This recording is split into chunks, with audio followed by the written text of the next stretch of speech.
అందరం ఒకసారి పరిశుద్ధ గ్రంథంలో నుండి కొరింథీయులకు రాసిన 2వ పత్రిక 10వ అధ్యాయం 5వ వచనం 6వ వచనం చదువుదామండి. కొరింథీయులకు రాసిన 2వ పత్రిక 10వ అధ్యాయం 5, 6 వచనాలు చదువుదాం. మేము వితర్కములను దేవుని గూర్చిన జ్ఞానమును అడ్డగించు ప్రతి ఆటంకమును పడద్రోసి ప్రతి ఆలోచనను క్రీస్తుకు లోబడినట్టు చెరపట్టి మీరు సంపూర్ణ విధేయతను కనపరిచినప్పుడు సమస్తమైన అవిధేయతకు ప్రతిదండన చేయు సిద్ధపడి ఉన్నాము. మరి లేఖనాలు వివరించడానికి కల్పనైన నాకును మరి గ్రహించడానికి చేరువచ్చిన మీ అందరి పట్ల ఆయన దయచూపునుగాక. దయచేసి అందరూ కూర్చుందామండి. చేరువచ్చిన మీ అందరికీ మహాగణుడు రక్షకుడైన ప్రభువైన యేసుక్రీస్తు నామములో శుభములండి. దేవుడు మీ అందరిని దీవించునుగాక. మరి రాత్రి కాలానికి కావాల్సిన లేఖన భాగాలు ఆయన కృప చొప్పున ఆయన అనుగ్రహించిన గాక. ఎంతమంది ఆనందంగా ఉన్నారండి? ఎంతమంది ఆరోగ్యంగా ఉన్నారు? ఆయన కృప ఎల్లప్పుడూ మన పట్ల ఆయన ఎల్లప్పుడూ చూపుతూ ఉండును గాక. సరే, మరి ఎంతమంది ఇక్కడ శత్రువుతో పోరాడే వాళ్ళు ఉన్నారు? ఇక్కడ పోరాడుతున్న వాళ్ళు అంటే ఇప్పుడు మీరు పిల్లల్ని అడుగుతారు కదా, వారం వారంగానే ఎంత వచ్చినాయిరా మార్క్స్ అని. అలాగే ఈ వారం మీ మార్క్స్ ఎంత వచ్చినాయి మీరు శత్రువుతో పోరాడినప్పుడు? అంటే శత్రువు మీద మీరు విజయాన్ని పొందుతున్నారా, శత్రువు మీ మీద విజయాన్ని పొందుతున్నాడా? డౌట్ ఉందండి. దేవుడు మనల్ని కలుగు చేసింది వాడు మన మీద విజయం పొందడానికి కాదు, కానీ మనమే వాడి మీద విజయం పొందడానికి దేవుడు మనల్ని చేశాడు. ఎల్లప్పుడూ ఆయన కృపను బట్టి ఆయన మనకి నిలబడే శక్తిని ఆయన అనుగ్రహించను గాక. మరి రాత్రి కాలానికి నా దగ్గర ఒక ఫ్యూ రిఫరెన్సెస్ ఉన్నాయి, కొన్ని వచనాలు. మరి అందరికీ అర్థమయ్యేట్లో మరి అటు ఇటుగా ఉన్నట్టుంది. మరి ఈరోజు చిన్న ఫంక్షన్ ఉన్నది ఆఫీస్లో. మొత్తం అంతా పాటలు గేటలు చాలా హడావుడిగా ఉంది. కారణం ఏంటంటే ఒకప్పుడు వాటిని మనం ఎంజాయ్ చేసాం, కానీ ఇప్పుడు ఎంజాయ్ చేయలేము. ఒకప్పుడు లోకం అంటే అందరం ఇష్టపడ్డోళ్ళమే. ఎందుకంటే ఇక్కడ కూర్చొని మనం పరిశుద్ధము పుట్టినప్పుడు పరిశుద్ధం కాదు, కానీ ఒకప్పుడు వాటన్నిటిని మనం ఇష్టపడ్డాం. కానీ ఎప్పుడైతే దేవుడు మన యొక్క స్వభావాన్ని మార్చాడో, ఎటువంటి స్వభావం? పావురం వంటి స్వభావం, గొర్రెపిల్ల వంటి స్వభావం. అవి వచ్చినప్పుడు ఏమిటంటే ఒకప్పుడు మనం ఇష్టపడిన వాటినే ఇప్పుడు జీర్ణించుకోవడం కష్టంగా ఉంటుంది. ఒకప్పుడు అయ్యే పాటలు విన్నాం. ఒకప్పుడు సుదర్శన్ నువ్వు కూడా అంటే మరి నేను కూడా విన్నాను, నేను కూడా చూశాను. కానీ ఎప్పుడైతే మన ఇన్నర్ అంటే లైఫ్ ఎప్పుడైతే మన లోపల ఉన్న స్వభావాన్ని దేవుడు మారుస్తాడో, ఒకప్పుడు మనకి ఇష్టంగా ఉన్నదే ఇప్పుడు ఇష్టంగా ఉండదండి. ఎందుకంటే ఈ సింహాసనం ఎవరు కోరికంటే ఆయన కోరిక. అది ఎంతమంది కోరుతున్నారు? మా సింహాసనం మీదకి మీరు రండి ప్రభువా అని. ఆయన సింహాసనం మీదకి వచ్చిన తర్వాత మీ రుచులు మారిపోతాయి, మీ ఇష్టాలు మారిపోతాయి, మీ ఆలోచనలు మారిపోతాయి. సమస్తం నూతనమైన సృష్టిగా దేవుడు మళ్ళీ చేస్తాడండి. ఈ సమస్త సృష్టిని నూతనంగా చేసే మునుపు దేవుడు తన బిడ్డల్ని నూతనంగా మార్చిన తరువాతే ఈ భూమికంటూ దేవుడు మళ్ళీ సంపూర్ణమైన నూతనత్వాన్ని దేవుడు ఇవ్వబోతున్నాడు. అయితే నేను తీసుకున్న ఒక చిన్న అంశం, మరి రాత్రి కాలానికి దేవుడు అందరికి అర్థమయ్యేట్లు సరిపోనట్లు దేవుడు దయ చూపించిన గాక. సరే, మీ మధ్యలో ఎంతమంది మరి ఇక్కడ అసలు మళ్ళీ ఒకసారి చెప్పండి, శత్రువుతో పోరాడే వాళ్ళు ఎంతమంది ఉన్నారు? పోరాడుతున్నారా? చూసారా వాడిని? దేన్ని ఎప్పుడు చూడలేదా? సరే, శత్రువుని ఎప్పుడు కొట్టారా?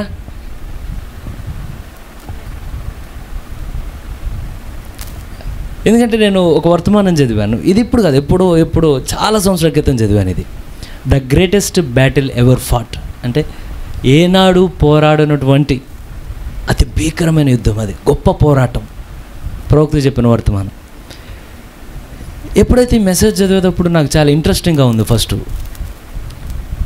ఎందుకంటే టైటిల్ చాలా అట్రాక్టివ్గా ఉంది. ఏమనంటే ఏనాడు లేనంత గొప్ప యుద్ధం అనగానే నేను కూడా చిన్నోళ్ళగా ఆలోచించాను. ఏమనగానే చిన్నపిల్లలు అంటే వాళ్ళ ఆలోచన ఎలా ఉంటుందో, యుద్ధం అనగానే ఏదో చాలా పెద్ద వాటిని ఆయన అట్రాక్షన్గా ఉండేవి ఏవో చెప్పేస్తాడని చాలా ఇంట్రెస్టింగ్గా మొదలుపెట్టాను. ఆఫీస్లో అనుకుంటున్నా విన్నా మెసేజ్. ఎలా ఉన్నదంటే నాకు చాలా భీకరమైనవి ఏవో చెప్పేస్తాడు ఈయన. ఎందుకంటే ఆ టైటిల్ అలా ఉంది. ఎందుకంటే మీరు ఎప్పుడైనా చూడండి, మన మెసేజ్లు అప్లోడ్ అయినప్పుడు కూడా టైటిల్ని బట్టి మనకి ఇంట్రెస్ట్ వస్తుంది. ఒకళ్ళ టైటిల్ సామాన్యంగా ఎప్పుడు ఎన్నదో ఉన్నట్టుంటే దాంట్లో మ్యాటర్ ఏముందో కూడా మనం చూడం, టైటిల్ బాగాలేదని వెళ్ళిపోతాం. కానీ ఎప్పుడైతే టైటిల్ ఇంట్రెస్టింగ్గా, బొమ్మ ఇంట్రెస్టింగ్ ఉండగానే దాంట్లో మెసేజ్ ఎట్లా ఏమున్నా సరే వినడానికి ఎక్కువ ఇష్టపడతాం. సో టైటిల్ చాలా ఇంట్రెస్ట్గా ఉంది, నెవర్ ఫాట్, ఏనాడు పోరాడినటువంటి గొప్ప పోరాటం. అసలు ఏంటా ఈ పోరాటం, దీంట్లో గన్నులు అయ్యి ఏవేవో చెప్పేస్తాడు ఈయన, మొత్తం ఆ దేశం గురించి ఈ దేశం గురించి చాలా చాలా చాలా చెప్తాడని తీసా వర్తమానం. ఓపెన్ చేసిన తర్వాత ఆ వర్తమానంలో ఆయన ఆదాం అవ్వ గురించి చెప్తున్నాడు. చాలా అప్సెట్ అయిపోయాను నేను. ఇంత ఇంట్రెస్ట్తో ఏదో బేకరీ యుద్ధం అంటే ఏదో చెప్తాడు అనుకుంటే శత్రువు వెళ్ళి అవ్వతో మాట్లాడడం, తర్వాత అక్కడేదో పాపం జరగడం. ఇదా గ్రేటెస్ట్ బ్యాటిల్? మీరు గమనించండి, వర్తమాన ప్రకారం ద గ్రేటెస్ట్ బ్యాటిల్ ఎక్కడ జరుగుతున్నదంటే ఈ రోజున ఈ కాలంలోనే జరుగుతుందండి. ఎన్నడూ లేనంత భీకర యుద్ధం ఈ రాత్రి కాలంలో జరుగుతుంది. కానీ ఇక్కడ అసలు ఆ భీకరమైన యుద్ధాన్ని కొంచెమన్నా వేడి ఎవరికన్నా తాకిందా అసలు ఎప్పుడన్నా? అంటే మనం కూర్చొని ఉంటే, ఎందుకంటే వర్తమానం ఎన్నడూ అబద్ధం చెప్పదండి. వర్తమానం చెప్పిందంటే అది అక్షరాల నిజమైతేనే వర్తమానం చెప్పుద్ది ఆ విషయాన్ని.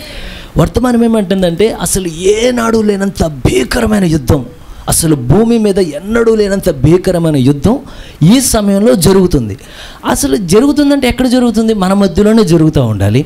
కనుక అసలు ఎప్పుడైనా ఆ కొంచెం వేడి ఎప్పుడైనా తగిలిందా మనకి? అమ్మో, ఎప్పుడు జరగనంత భీకర యుద్ధం మన మధ్యలో జరిగిందని అంటే అర్థమవుతుందా నేను అడుగుతున్న ప్రశ్న? ఆ హీట్ ఏదైనా టెంపరేచర్ కొంచెం అలా జరిగి అసలు ఏంటి ఇంత భీకర యుద్ధం?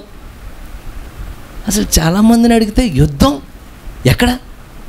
పొద్దున్నే 5 లేసి 7 వరకు ప్రార్థనలో ఉండి, తర్వాత స్నానం చేసి రెడీ అయ్యి నిదానంగా ఆఫీస్కి వెళ్ళిపోయి, మళ్ళీ తిరిగి సాయంత్రం 8 వచ్చి మళ్ళీ భోజనం చేసి శుభ్రంగా పనుకొని మళ్ళీ పొద్దున్న. దీనిలో మీకు ఎక్కడన్నా గ్రేటెస్ట్ బ్యాటిల్ ఎక్కడన్నా కనబడిందా? అంటే ఏనాడు లేనంత గొప్ప పోరాటం ఎక్కడన్నా కనబడిందా మీకు? కానీ ప్రవక్త చెప్పాడంటే అది ఖచ్చితంగా నిజమై ఉండాలి కదా. ఎంతమంది అమ్మాయి అంటారు నాతో? అయితే నేను ఈ మెసేజ్లోకి వెళ్ళే ముందు, ఇప్పుడు మన శత్రువు ఎవరు?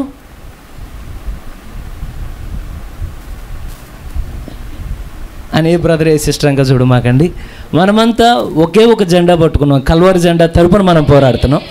అయితే మనందరి శత్రువు ఒకే ఒక్కడు.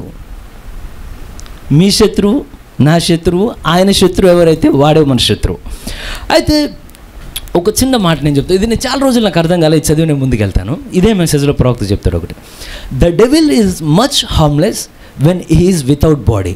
అంటే దెయ్యం ఒక శరీరంలోనికి వెళ్ళనంతసేపు వాడు పెద్ద ప్రమాదకారి కాదు అని చెప్పాడు ప్రవక్త.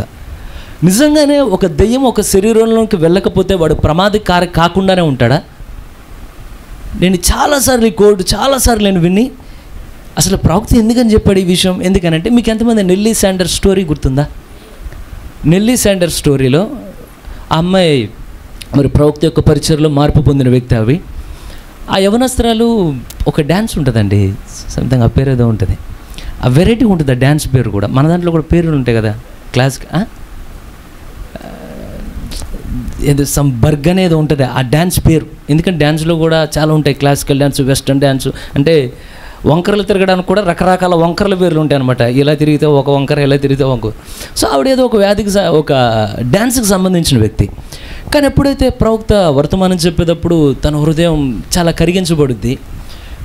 కారణం ఏంటంటే, చాలాసార్లు వాక్యం ఒక పరిశుద్ధిని తాకేదానికన్నా, అంటే పరిశుద్ధిని అనుకునే వాళ్ళని తాకేదానికన్నా పాపిని తొందరగా తాకుద్దండి. రెస్పాన్స్ కూడా చాలా ఫాస్ట్గా వస్తుంది ఆ వ్యక్తి నుండి.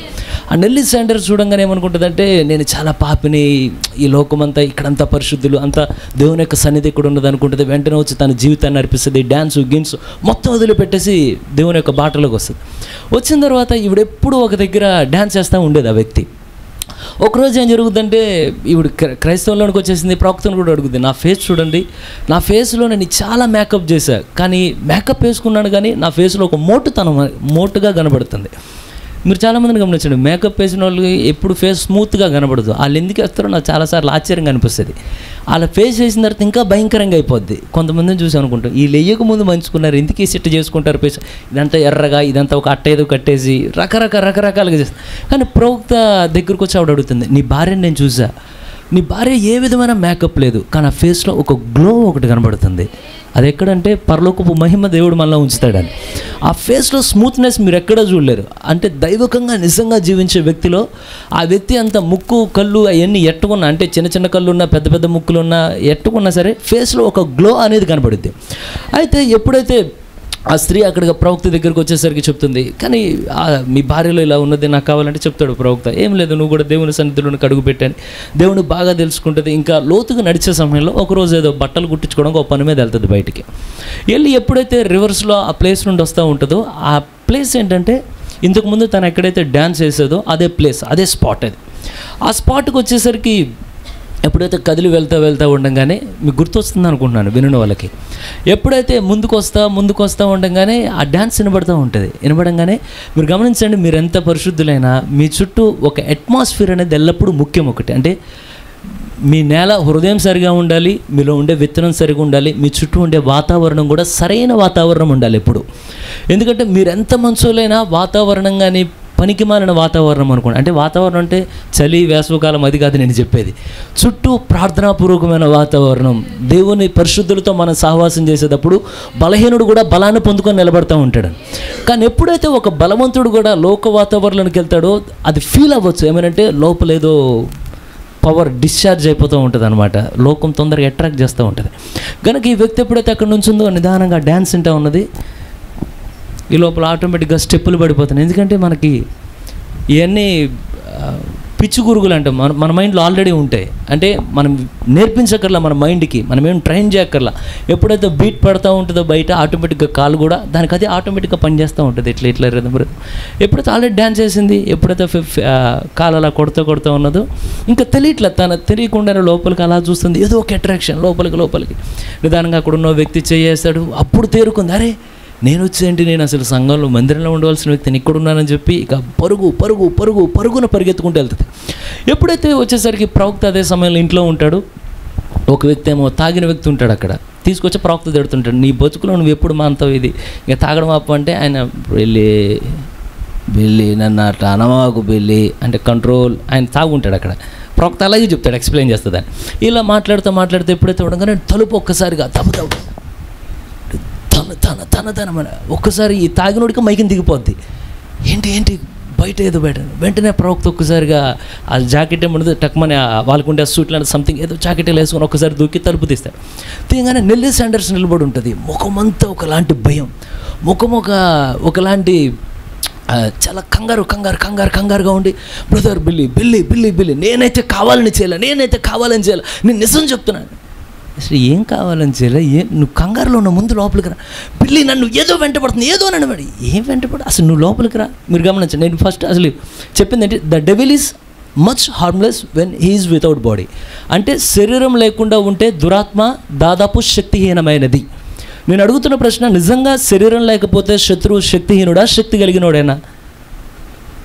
చూడండి, ఎప్పుడైతే ఇది నాకు చాలా సంవత్సరాలు ఉన్నది ఈ ప్రశ్న, మెసేజ్లో ఎందుకు ఇలా చెప్పాడు ప్రవక్త, ఎందుకని ఇలా చెప్పాడు. ఎప్పుడైతే నెల్లీ సెంటర్స్ అలా బయటకు వచ్చి మాట్లాడుతూ ఉంటుందో ప్రవక్త అంటాడు, అర్థం చేసుకుంటాడు, సరే చెప్తూ ఉంటుంది, నేను ఇలా వెళ్ళాను, ఏదో నన్ను వెంటబడుతుంది అనగానే ఒక్కసారిగా చేతి, ప్రభువైన యేసుక్రీస్తు నామంలో లోనున్న దురాత్మ ఒక్కసారిగా నేను ప్రభువైన యేసుక్రీస్తులా గద్దిస్తున్నాను అన్నాడు. ఎప్పుడైతే ఒక్కసారి గద్దిస్తున్నాను అనగానే ఈ లోపల, అంటే మీరు భయపడబాకండి, రాత్రిపూట చెప్తున్నాను అని, మళ్ళీ ఇంటికి వెళ్ళేటప్పుడు చీకటి వెంటాడుతుంది ఆ వ్యక్తిని. ఆటోమేటిక్గా ప్లమ్ డోర్, స్క్రీన్ డోర్ అనుకుంటా, అండ్ ఒక డోర్ పక్కన ఉండదు ఏమైందంటే డోర్ ఇలా కొడతా ఉంటుంది. ఏ మనిషి లేడు అక్కడ, అర్థమవుతుందండి, ఏ మనిషి లేడు అక్కడ, కానీ డోర్ ఇలా మూవ్ అవుతుంది ముందుకి వెనక్కి. వెంటనే ప్రవక్త అడుగుతున్నాడు, ఏంటది అని.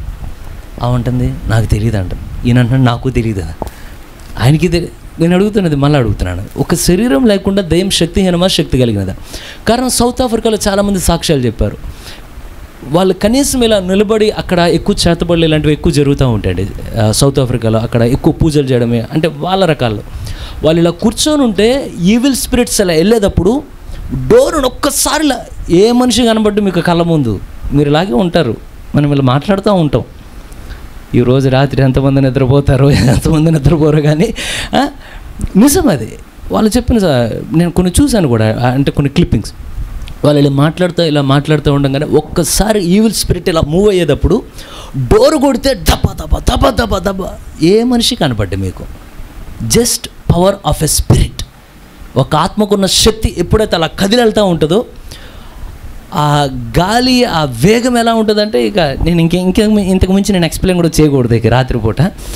సరే, నిజంగానే మరి ఇప్పుడు ఒక డెవిల్ ఒక బాడీలో ఉండి కార్యాలు చేసిందా, బాడీలో లేకుండా ఈ కార్యాలు చేసిందా? ఎప్పుడైతే ప్రవక్త మాట్లాడుతూ ఇంకా నెల్లీ శాండర్స్ లోపలికి పోలా, ఎంతమందికి అర్థమవుతుందో? నెల్లీ శాండర్స్ లోపలికి వెళ్ళి ఆత్మ ఇంకైనా మాట్లాడుతున్నాడు, వెనక నుండి ఆ డోరు. ఏంటది నాకు తెలియదు. ఎప్పుడైతే కానీ ధైర్యం కూడబలుకొని ఒక్కసారి ప్రభువైన యేసుక్రీస్తుని గద్దిస్తున్నాడు అనగానే అప్పుడు చూశాడు. అప్పుడు వరకు స్పిరిట్ బయట ఉన్నది. ఒక్కసారిగా వెనుక నుండి ఒక పెద్ద గబ్బిలంలాగా ఇలా ఒక్కసారి పైకి లేసారంగానే ఈయన అనుకున్నాడు ఇక నా పని అయిపోయింది అనుకున్నాడు. ప్రభువా నీ రక్తం చేత కాపాడయ్యా అని. ఒకవేళ మనం చూస్తే ఇక పెద్ద ప్రార్థనే చేసేవాళ్ళం అక్కడ, అయ్యి బాబోయ్ అమ్మ బాబోయ్ యేసు ప్రభువా దయచేసి నన్ను. కానీ ప్రవక్త వాటికి ఏ కంగారు పడట్లా, ప్రభువా దయచేసి నీ రక్తం చేత. ఎందుకంటే కానీ ఇక్కడ నేను ముందే అడిగా, ఇక్కడ ఎంతమంది యుద్ధంలో ఉన్నారు? మీరంతా యుద్ధం చేస్తున్నారు కదా, మీరంతా యుద్ధంలో పాలుభాగస్తులయ్యారు కదా. సరే, నిజంగానే పవర్లెస్ అంటే ప్రవక్త అంటాడు అది స్పిరిట్గా ఉండి నీ వెనకబడినా, అది ఎక్కడ తిరిగినా సరే నీ ఆత్మలో కొంచెం కూడా అది ఏమీ చేయలేదండి. ఎంతమందికి అర్థమవుతుందో? నేను ఆత్మీయంగా ఇంత రవ్వ కూడా అది వెనకలాగలేదు. కానీ అదే ఆత్మ కానీ ఒక మనిషిలోనికి వెళ్ళిందా మీ పని అవుటే, అది ఎవరి పని అయినా. ఎందుకంటే మీరు గమనించండి, దావీదు నుంచున్నప్పుడు ఒక స్పిరిట్ ఇలా కదిలితే దావీదుని చెక్కు కూడా జాదర్చలేదు. కానీ అదే స్పిరిట్ ఎప్పుడైతే బత్షెబాలోనికి వెళ్ళిందో దావీదు కుటుంబాన్ని ముక్కలు చేసింది. ఎంతమందికి అర్థమవుతుందో? స్పిరిట్ తనకు తానుగా నిన్ను ఎన్నడూ శోధించలేదు. అంటే శోధించడం అంటే ఎన్నడూ నీ కుటుంబాన్ని ఏమీ చేయలేదు. కానీ స్పిరిట్కి వెళ్ళినప్పుడు ఏం కావాలంటే ఒక బాడీ అనేది కావాలి. ఎందుకంటే మనం ఏ వైపు నిలబడినప్పుడు శత్రువు గురించి మనకి స్పష్టత లేకుండా యుద్ధంలోనికి వెళ్ళి నుంచొని, అంటే మన హైటు వెయిట్ అంతా చూసుకొని వెళ్ళాలి బాక్సింగ్ రింగ్లోకి. ఎవరైనా అవతల అంత పెద్ద వ్యక్తి నుంచున్నాడు, ఎవరైనా పర్లేదు వెళ్తే ఏమైంది? ఖర్చుకున్న తర్వాత ఎంత పవర్ ఉన్నదని. కనుక ఇప్పుడు మనం శత్రువుతో పోరాడడానికి వెళ్ళామంటే we must know his power. ప్రవక్త అంటాడు వాడు ఒక యోధుడు. ప్రవక్త చెప్తున్నాడు. ఎందుకంటే అనేక సార్లు కారణం ఏంటంటే మీరు ఎంతమంది అంటే రాత్రిపూట చెప్పకూడదు, కానీ సబ్జెక్ట్ కాబట్టి చెప్పాల్సి వస్తుంది. ప్రవక్త అనేక సార్లు అయినా ఎప్పుడైతే బహిరంగంగా దురాత్మలు వెళ్ళగొట్టేవాడో ఇంటికి వచ్చి ఒకేసారి రూమ్లో హోటల్ రూమ్స్లో ప్రేయర్ చేస్తూ ఉంటే ఆ స్పిరిట్స్ మళ్ళీ, అంటే కొన్ని స్పిరిట్స్ ప్రవక్త ఇలా ఉండి ప్రార్థన చేస్తూ ఉంటే స్కిన్ని, అంటే తన చర్మాన్ని ఇలా రబ్ చేసుకుంటూ వెళ్తూ ఉండేవంట పక్కన. కానీ ఏమైనా చేయగలిగినాయా? ఒక స్పిరిట్ నువ్వు చూసినా, అది నిన్ను చూసినా ఏమీ చేయలేదు. కానీ ఆ స్పిరిట్గా ఒక మనిషిలోకి వెళ్ళి అభిషేకించిందో, సంసోనైనా దావీదైనా, అది నీ కుటుంబంలో ఒకరిని అభిషేకించిందనుకో, చీకటి ఎట్టు చూస్తే భయపడబాక, అది పెద్ద ప్రాబ్లం కాదు. ఆ చీకటి నీ ఇంట్లో ఎవరికన్నా లోనికి వచ్చిందనుకో, అది ఏం తేడా ఏముండదు, అంతా ఫన్. కానీ టయానికి వస్తుంది అనమాట, అది లోపల నుండి బయటికి. అటువంటి స్థితిలో దేవుడు ఎవరు ఉంచకుండా దేవుడు కాపాడుగాక. అయితే ఒక స్పిరిట్ కారణం ఏంటంటే, ఇప్పుడు నా సబ్జెక్ట్ నేను దాటిపోలేదు. ఎంతమంది ఇక్కడ మరి ఏనాడు పోరాడినటువంటి ఆ గొప్ప పోరాటం వర్తమానం చదివారు? అందరూ పోరాటంలో ఉన్నారు కానీ ఎవరు వర్తమానం అయితే చదవలేదు. ఇది ఎట్లుందంటే, నాన్నగారు ఒక్కోసారి అడుగుతారు ఏది స్టేజ్ మీద వివాహానికి వచ్చిన వాళ్ళు, ఎప్పుడన్నా వివాహం అసలు వధువుని ఎంచుకుంటే వర్తమానం చదివారా అని. వధువుని ఎంచుకుంటే వర్తమానం చదవరు కానీ ఎంటైం మెసేజ్లో పెళ్లి మడి చేసుకుంటారు అక్కడ. అలా చూడగా నేను చూశాను ఫస్ట్ టైం ఎప్పుడైతే ఇలా అడిగారో మిగతా వెనకాల వాళ్ళు చదివేశారు, పెళ్ళికి ప్రిపేర్ అయిన వాళ్ళు. అర్థం కాకపోయినా పాస్టర్ గారు అడిగినప్పుడు చదివావా అంటే ఏమున్నదో ఆ తర్వాత సంగతి అడిగితే. మరి ఇప్పుడు పోరాటానికి ఇంతమంది ఉన్నారు అక్కడ, యోధులు ఉన్నారంటే ఇక్కడ యోధులు. మరి యోధులు దిగారు కానీ ఎవరు వర్తమానం చదవని యోధులు అందరూ అయితే. కానీ దేవుడు అర్థమయ్యట్లేదు, దేవుడు దయచూపును కాక. అయితే గమనించండి, నేను చాలా అప్సెట్ అయ్యాను ఈ వర్తమానం చదివినప్పుడు. నేనేమో చాలా పిల్లల్లాగా చాలా ఎక్స్పెక్ట్ చేస్తాను, గన్ అయి పెట్టి ఇలా పెట్టి ఏదో చెప్పేస్తాడని. ఆయన అన్నాడు ఆదాము అవ్వ దగ్గర శత్రువు మాట్లాడే గురించి. చాలా అప్సెట్ అయిపోయి తీశాను బుక్, ఇది నాకు అర్థం కావట్లేదు. కానీ ఎప్పుడైతే తిరిగి అదే వర్తమానం మళ్ళీ చదువుతుంటే కారణం ఏంటంటే, ప్రవక్త ఏది ఊరకే చెప్పడండి. ఒక గొప్ప పోరాటం ఈ కాలంలో ఉందంటే ఆ వేడి నీకు తాగట్లేదంటే ఎక్కడో తేడా ఉందని అర్థం. కానీ నువ్వు నిజంగా దేవుని ఆత్మ చేత తిరిగి జన్మించబడిన వ్యక్తివైతే ఆ వేడి నిన్ను ఎల్లప్పుడూ తాకుతానే ఉంటుంది. అది ఒక స్పర్జన్ ఎవరైనా ఒక ఆయన అంటాడు ఏమనంటే, అసలు ఏనాడు లేనంత కటిక చీకటిలో సంపూర్ణమైన వెలుగుతో జీవించడం నిజంగా చాలా అదృష్టం అంటే ఇది.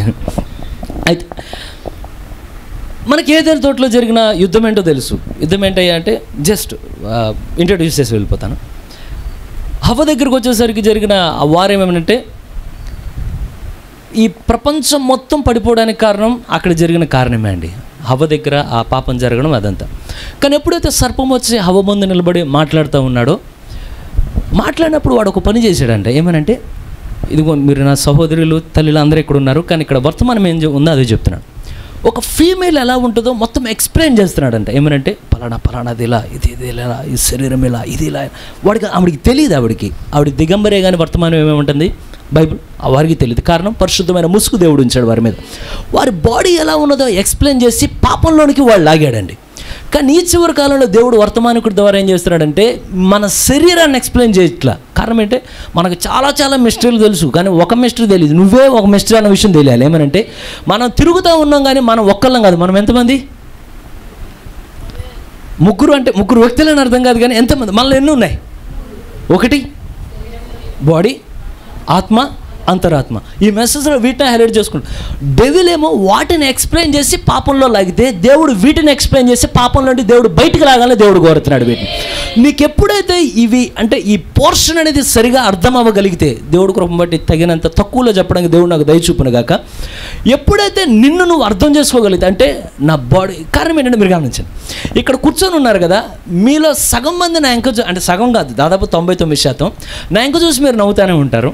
నా ఎంక చూసి మీరు చాలా అంటే ఒకవేళ నేను ఇసుకించకపోతే, ఎక్కువ సమయం చెప్పకపోతే మీరు ఏమన్నా ఎలా. కానీ జస్ట్ నౌ ఇదే టైంలో మీ మైండ్, మీరు ఖాళీగా ఉండొచ్చు, కానీ మీ మైండ్ ఖాళీగా ఉండదండి. జస్ట్ నౌ ఇదే సమయంలో మీ మైండ్లో ఒక బ్యాటిల్ జరుగుతూనే ఉంటుంది. అది ఒక యుద్ధం అనేది జరుగుతూనే ఉంటుంది. అయితే చాలాసార్లు చాలామంది ఫీలింగ్ ఏంటంటే, ఏదైతే నా మైండ్లో జరుగుతుందో, సపోజ్ మన మైండ్లో జరిగేది, కొంతమంది ఫీలింగ్ ఉంటుంది, అసలు గిట్టాగా ఎవరికన్నా ఉంటుందా భూమి మీద, మన ఒక్కడికేనా?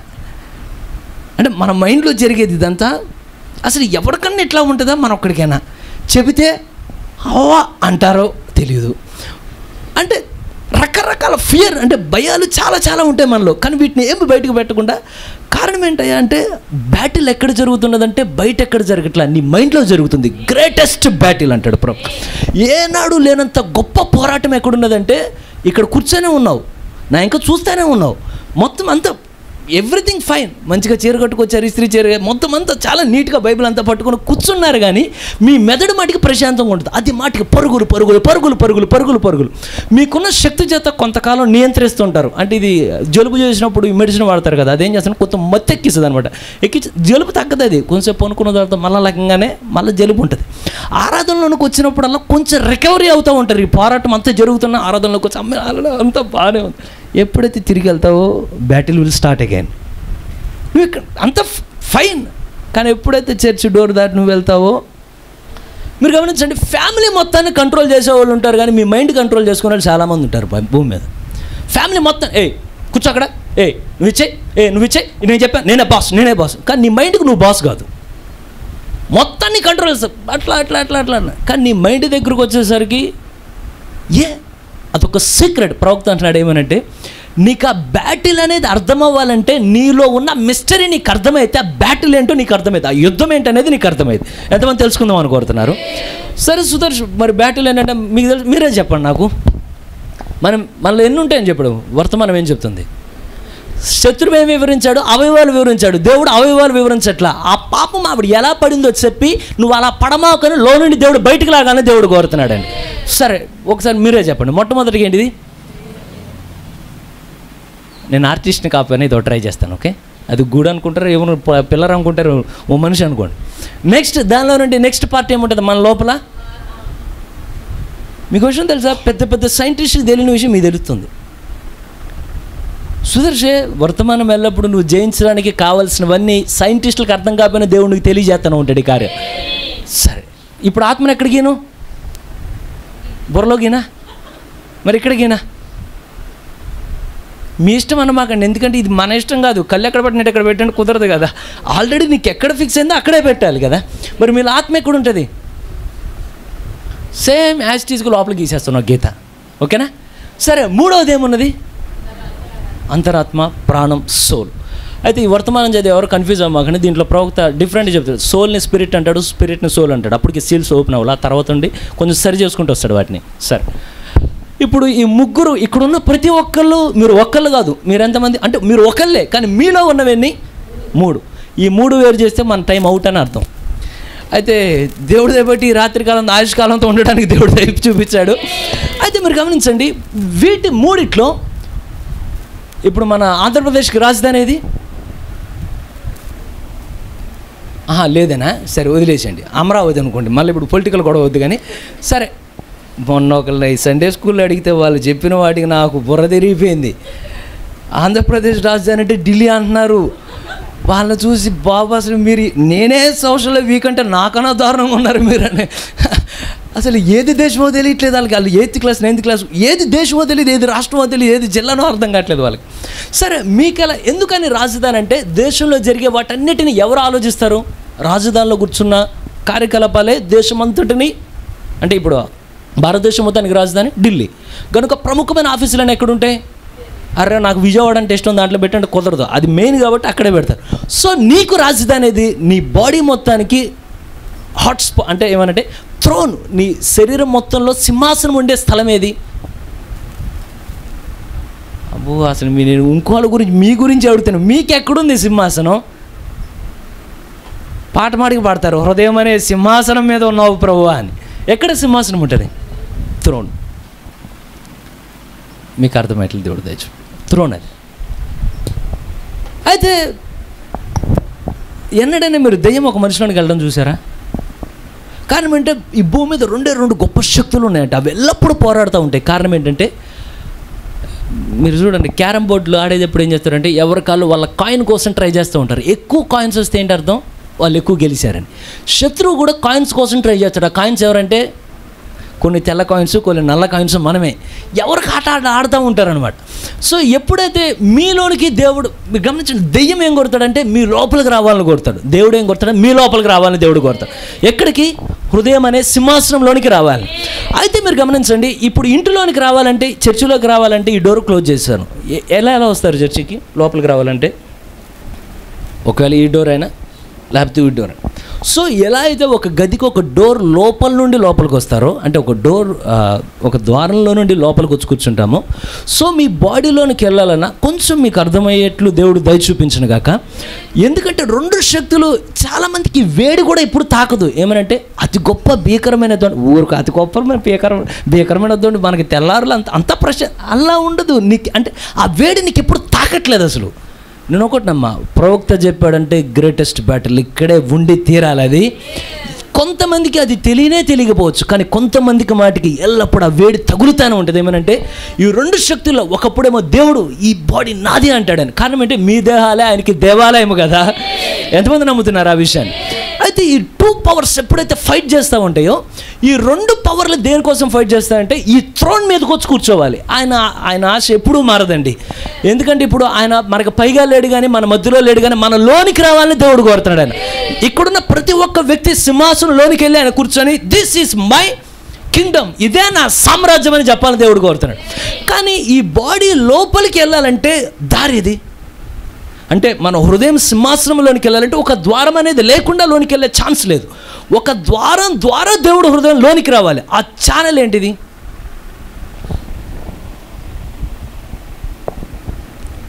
సరే, ఇది కూడా మీరే చెప్పండి. స్పిరిట్కి మొత్తం ఎన్ని ద్వారాలు ఉంటాయి? ఆత్మకి ఎన్ని ఉంటాయి ఇంద్రియాలు? ఏంటేంటివి? ఊహలు, మనస్సాక్షి, జ్ఞాపక శక్తి, కారణాలు, అనురాగాలు. సరిపోయిన 3. వీటి జోలికి వెళ్ళట్లేదు. కానీ ప్రవక్తి వర్తమానం చెప్పేటప్పుడు ఆయన ఒక మాట చెప్పకుండా టక్మరి పట్టుకున్నది. అది ఏమనంటే ఒక దేవుడు నీలోనికి రావాలన్నా, దెయ్యం నీలోనికి రావాలన్నా నువ్వు ఇక్కడ కూర్చున్నావు చాలా ప్రశాంతంగా. కానీ మనం చూడండి, మనం ఈ భూమి మీద చాలా వాటి గురించి ఆలోచిస్తాం. ఈ కూర ఎట్ట చేస్తారు, ఆ కూర ఎట్ట చేశారు, ఈ బొమ్మ ఎట్ట వచ్చింది, ఆ బొమ్మ ఎట్ట వచ్చింది, ఆ స్వీట్ ఎట్ట చేశారు, ఈ స్వీట్. కానీ అసలు నీ మైండ్లో వచ్చే ఆలోచన ఎక్కడి నుండి వచ్చింది? ఎప్పుడైనా పరీక్షించావా? ఎక్కడి నుండి వస్తుంది అసలు ఒక మనిషికి ఆలోచన? ఎంతమందికి అర్థమవుతుందో? అసలు మనం కూర్చోమని ఒక థాట్ వస్తుంది కదా, అసలు థాట్ ఎక్కడి నుండి వస్తుంది? సో నేను గూగుల్లోకి వెళ్ళి ఎతికా ఏమనంటే, ఎందుకంటే మన ప్రస్తుతం కనబడేది అదే కదా, అసలు ఆలోచన ఎక్కడి నుండి వస్తుంది అని ఎతకంగానే వాళ్ళు చెప్పింది రాశాను. ఆలోచనలు మెదడులోని సంక్లిప్త నాడీ వ్యవస్థ కార్యకలాపాల నుండి వస్తాయి. విద్యుత్ మరియు సాంకేతిక రసాయన ద్వారా, ఇక నా అనుకుని ఇదంతా నాకు అర్థం అవుతలే కానీ అసలు ఆలోచన ఎక్కడి నుండి వస్తుంది ఎవరికైనా తెలిసా తెలియదా అని కొడితే వెంటనే ఏఐ చాలా చక్కగా చెప్పింది. ఒక మనిషికి ఆలోచన ఎక్కడి నుండి వస్తుందో ఏ సైంటిస్ట్కి తెలియదని చెప్పింది. అంటే మనమున్నది దృశ్యమైన ప్రపంచంలో అన్నీ కనబడే ఉన్నాయి, కానీ మనకు తెలియకుండా ఒక అదృశ్యమైన ప్రపంచం మన మధ్యలోనే తిరుగులాడుతూ ఉన్నది. నీకు ఆలోచన ఎక్కడ వస్తుందంటే దృశ్యమైన వాటిలో రావట్లే, కానీ అదృశ్యమైన దానిలో నీకు ఒక థాట్ వచ్చి నిన్ను పట్టుకుంటుంది. ఎంతమందికి అర్థమవుతుందండి? గ్రహించగలుగుతున్నారని నేను చెప్పేది? అంటే మనం ఇలా ఉన్నాం. ఈరోజు ఈ బ్యాటిల్ ఎందుకని ఇబ్బంది అయ్యా అంటే, ఎందుకని యుద్ధం తెలియదంటే శత్రువు కనబడ్డు, మనకున్న ఆయుధాలు కనబడవు, వాడేసే బాణాలు కనబడవు, అసలు ఏమి అంత ఇన్విజిబుల్, ఏది కనబడదు. కానీ ఒక థాట్ అనేది బ్రెయిన్లో ఎలా వస్తుంది, ఎలా ఫామ్ అయ్యింది, ఎలా వచ్చింది, ఎంతమందికి అర్థమవుతుంది నేను చెప్పేది? మీరు అర్థం చేసుకోగలరు అనుకుంటున్నాను నేను. అసలు ఒక ఆలోచన, ఎందుకంటే మీరు కూర్చోగానే మీకు ఆలోచన రావచ్చు, ఎంతసేపు చెప్పడం అవసరమా అని ఒక ఆలోచన రావచ్చు. ఆ థాట్ అసలు నీకు ఎక్కడి నుండి వచ్చింది? కొన్ని ఆలోచనలు నీకు నువ్వే సరి చేసుకుంటావు. చిచి నేను ఎందుకు ఇలా నేను ఇలా ఆలోచించకూడదు. నువ్వు ఆలోచించుకున్న ఆలోచన నీకు ఎక్కడి నుండి వచ్చింది? ఎవరికన్నా కొంచెం అన్నా అరే ఇది ఎక్కడో ఇన్నట్టుంది, ఏంటో నాకు అనిపించినట్టుంది. కారణం అంటే మనం ఇక్కడే ఉన్నాం కదా, మన మైండ్ ఇక్కడే ఉంది. నాకు మంచిగా ఉండాలని ఉంది, ఎవరిని తిట్టకూడదని ఉంది, ఎవరి మీద కోపడకూడదని చాలా రకాలుగా ఉన్నాయి. కానీ వెళ్తూ ఉంటే ఏదో ఒక వ్యర్థమైన ఒక ఆలోచన రాగానే నాకు ఈ ఆలోచన ఎవరు రాలేదు నీ పక్కకి. మరి ఆలోచన ఎక్కడి నుండి వచ్చింది? సైన్స్ని అడిగితే ఎవరికి తెలియదు అంది. నేను అనుకున్నా ఎవరికి తెలియని వాటికి సమాధానం చెప్పడానికి దేవుడు వాక్యాన్ని ఈ కాలపు వర్తమానికుని దేవుడు పంపించాడు. ఎందుకంటే మీరు ఇక్కడ కూర్చున్న వాళ్ళు చాలామంది మైండ్ గేమ్ జరుగుతూనే ఉంటుందండి. ఏమంటే కంట్రోల్ చేసుకోవడానికి ఎంత ప్రయత్నిస్తారో అవి చూసి ఈ ఆలోచన పోవాలని పోదేది, మళ్ళీ ఇక్కడికి వెళ్ళి ఈ ఆలోచన పోవాలని పోదేది. కలిసింది మరి అంకుడు రాత్రి పూట అంత ఇదే ఆలోచన. మీరు ఏ గమనించండి, మీరు ఎంతోమందిని కంట్రోల్ చేస్తారు కానీ మీ థాట్ని మీరు కంట్రోల్ చేయలేరు. ఆలోచనలు ఎట్లా ఉంటాయంటే బ్రేకులు లేని బండిలాగా జై అంటున్నాను కానీ కంట్రోల్ అది అవ్వదు. అది అంటే దీని వెనక ఏదో ఒక కనబడని సామ్రాజ్యం, కనబడని ప్రపంచం, కనబడింది ఏదో పని చేస్తుంది దాని వెనక. ప్రవక్త ఏమన్నాడంటే థాట్ ఈజ్ ఎ ఛానల్. అంటే మీకు ఎంతమంది అంటే కొంచెం సహజంగా అర్థం అవ్వాలని చెప్తున్నాను. ఛానల్ అంటే అర్థమైన వాళ్ళు ఉన్నారా? అంటే సపోజ్ ఇదివరకు మన టీవీ చూసేటప్పుడు టీవీ 9 అనే ఛానల్ ఉండేది. మీరు నన్ను ఇంకా పరిశుద్ధిలాగా అలా చూడమాకన్నా. టీవీ అంటే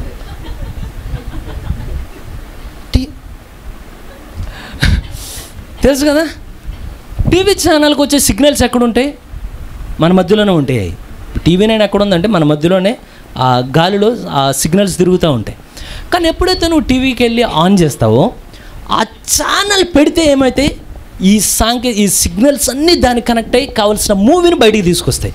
ఛానల్ నీకు ఇవ్వదు. ఛానల్ పని ఏంటంటే బయట ఉన్న వాటిని తీసుకొచ్చి నీ లోపల పెట్టడం మాత్రమే ఛానల్ పని. ఎంతమందికి అర్థమైంది? అంటే ఇది ఎట్లాంటిదంటే జస్ట్ ఒక సొరంగం, ఒక పైపు లాంటిది. థాట్ అనేది, ఒక ఆలోచన అనేది అది జస్ట్ ఒక పైపు లాంటిది. ఏమనంటే ఏదో ఒకటి అది నీలోకి రావడానికి అది జస్ట్ అలా ఎంటీగా ఉంచుద్ది అనమాట. అర్థమవుతుందండి? నీలోనికి ఒక దైవికమైన తలంపునైనా తీసుకురావచ్చు, నీలోనికి ఒక శాపగ్రస్తమైన ఆలోచన తీసుకురావచ్చు. థాట్ ఈజ్ అ ఛానల్ అన్నాడు ప్రవక్త. అంటే ఏమంటే అదొక ద్వారం, నీ లోపలికి వస్తుంది అది. కానీ నువ్వు అది నిజంగా కానీ ఒకవేళ ఆలోచన అనేది ఒకవేళ చెవో ముక్క అయితే ఇట్లా పట్టేసుకుని ఉండేవాళ్ళు దాన్ని, రామాకు కనబడదు నీకు. అది అర్థమవుతుంది. అంటే అది ప్రవక్త బలి చెప్ థాట్ ఈజ్ ఎ ఛానల్ అని. అయితే ఈ ఛానల్ ద్వారానే నీకు ఒక బ్యాటిల్ అనేది ప్రారంభమవుతాడు. కారణం ఏంటయ్యా అంటే ఈ లోపలికి రావడానికి శత్రువు దేవుడు, అంటే దేవుని యొక్క ఆలోచన, శత్రువు యొక్క ఆలోచన, ఈ రెండు ఒక ముఖాముఖిగా యుద్ధానికి సిద్ధపడతాయంట. ఎక్కడికి రావడానికి? దేవుని యొక్క సింహాసనం అని కోరుతున్నా నేను. ఈ సింహాసనంలోకి రావడానికి రెండు శక్తులు ముఖాముఖిగా పోరాడుతూ ఉంటాయంట. ఇంతకీ ఈ రెండు ముఖాముఖిగా పోరాడే స్థలం ఏదయ్యా? ఇక్కడ కాదు, మైండ్. ఎక్కడండి? మైండ్లోనేమో బ్యాటిల్ జరుగుద్ది, యుద్ధం జరిగేది ఇక్కడ, గెలిచిన వాడు కూర్చుండేది ఇక్కడ. ఎంతమంది ప్రభు నీవే మా ఆలోచనలో గెలవాలని, ప్రతి అవిశ్వాసపు ఆలోచన పోవాలని, ప్రతి వ్యర్థమైన ఆలోచన పోవాలని, సింహాసనం మీద నీవు దిగి రావాలని మేము కోరుతున్నామయ్యా. ఫైట్ జరిగేది మైండ్, కానీ థ్రోన్ మీద కూర్చునే సింహాసనం ఎక్కడ? హార్ట్. అయితే దేవుడికి అందరికీ అర్థమయ్యేట్లేదు దయ చూపును గాక. ఒకసారి ఆలోచన గురించి ఇక్కడ పౌలు ఏమంటున్నాడంటే, ప్రతి ఆలోచన మిమ్మల్ని చెరగా తీసుకొని పోకూడదు, మీరే వ్యతిరేకమైన ఆలోచనని చెరగా తీసుకొని దాన్ని వంచి క్రీస్తు ముందు సమర్పించాలని చెప్తున్నాడు ఆ అధ్యాయంలో. సరే, కొంచెం ముందుకు లేఖనాల్లో ఉండి వెళ్దాం. మత్తయి సువార్త 15వ అధ్యాయం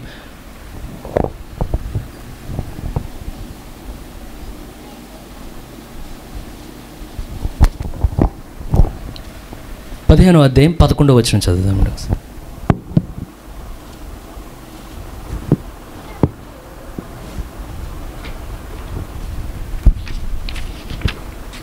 15వ అధ్యాయం 11వ వచనం ఒకసారి చదవండి. నోట పడినది. ఈ అధ్యాయంలో ఏమవుతున్నదంటే పరిసెల గురించి వాళ్ళు అడుగుతూ ఉంటారు, శిష్యుల గురించి అడుగుతూ ఉంటారు, వాళ్ళ ఆహారాన్ని గురించి, శిష్యుల ఆహారాన్ని గురించి అడుగుతుంటే ఆయన ఏమంటాడంటే, ఏది తినేదాని గురించి మీ పెద్ద విషయం కాదు, కానీ ఇక్కడ ఎక్స్ప్లెయిన్ చేస్తాడు. మన నోటిలోనికి వెళ్ళేది ప్రమాదమా, నోటి నుండి వెలుపలికి వచ్చేది ప్రమాదమా, అంటే హృదయం నుండి బయటకు వచ్చేది. చదవండి. నోట పడినది అంటే మీరు తినే ఏ ఆహారమైనా సరే నోట పడినది మనిషిని అపవిత్రపరచదు కానీ, మనిషిని ఎన్నడూ అపవిత్రపరచలేదు కానీ, నోటి నుండి వచ్చినది మనిషిని అపవిత్రపరచునని వారితో చెప్పాను. ఎక్కడి నుండి వచ్చేదండి? సరే, నోటి నుండి ఏదో వస్తుందో ఒకసారి 18, 19, 20 వచనాలు చదవండి. నోటి నుండి బయటికి వచ్చినవి హృదయంలో నుండి వచ్చును. ఇవే మనిషిని అపవిత్రపరచునవని మీరు గ్రహింపరా? మీరు గ్రహించరా? దురాలోచనలు, నరహత్యలు, వ్యభిచారములు. ఏం ఆలోచనలు అండి? వ్యభిచారం దురాలోచనలు ఏంటివండి? దురాలోచనలు ఎక్కడి నుండి వస్తాయి? మనలో నుండి వస్తాయా, బయట నుండి వస్తాయా?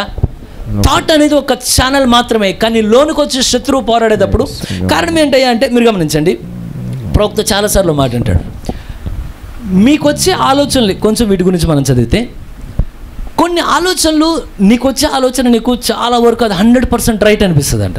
నీకు నువ్వు అనుకుంటావు నేను అనుకున్న ఆలోచనలో ఏ విధమైన తప్పులేదు, కానీ కొన్నిసార్లు నీకు వచ్చిన ఆలోచనే దేవుడికి యొక్క ఆలోచనకి మిలియన్ మైళ్ళ దూరంలో ఉంటుందంట. నీ ఆలోచన నీకు థాట్ వస్తుంది, నువ్వు కూర్చొని ఉంటావు, ఇలా నువ్వు అనుకుంటావు నేను అనుకున్న దాంట్లో ఏ విధమైన పొరపాటు లేదయ్యా, అంతా నేను అనుకున్నది రైట్, నేను అనుకున్నదంతా రైట్ అని. కానీ నువ్వు రైట్ అనుకుంటావు, కానీ ఇదే క్షణాన దేవుడి యొక్క ఆలోచనకి మిలియన్ మైళ్ళ దూరాన్ని కనబడతా ఉంటుందంట అదే ఒక ఆలోచన.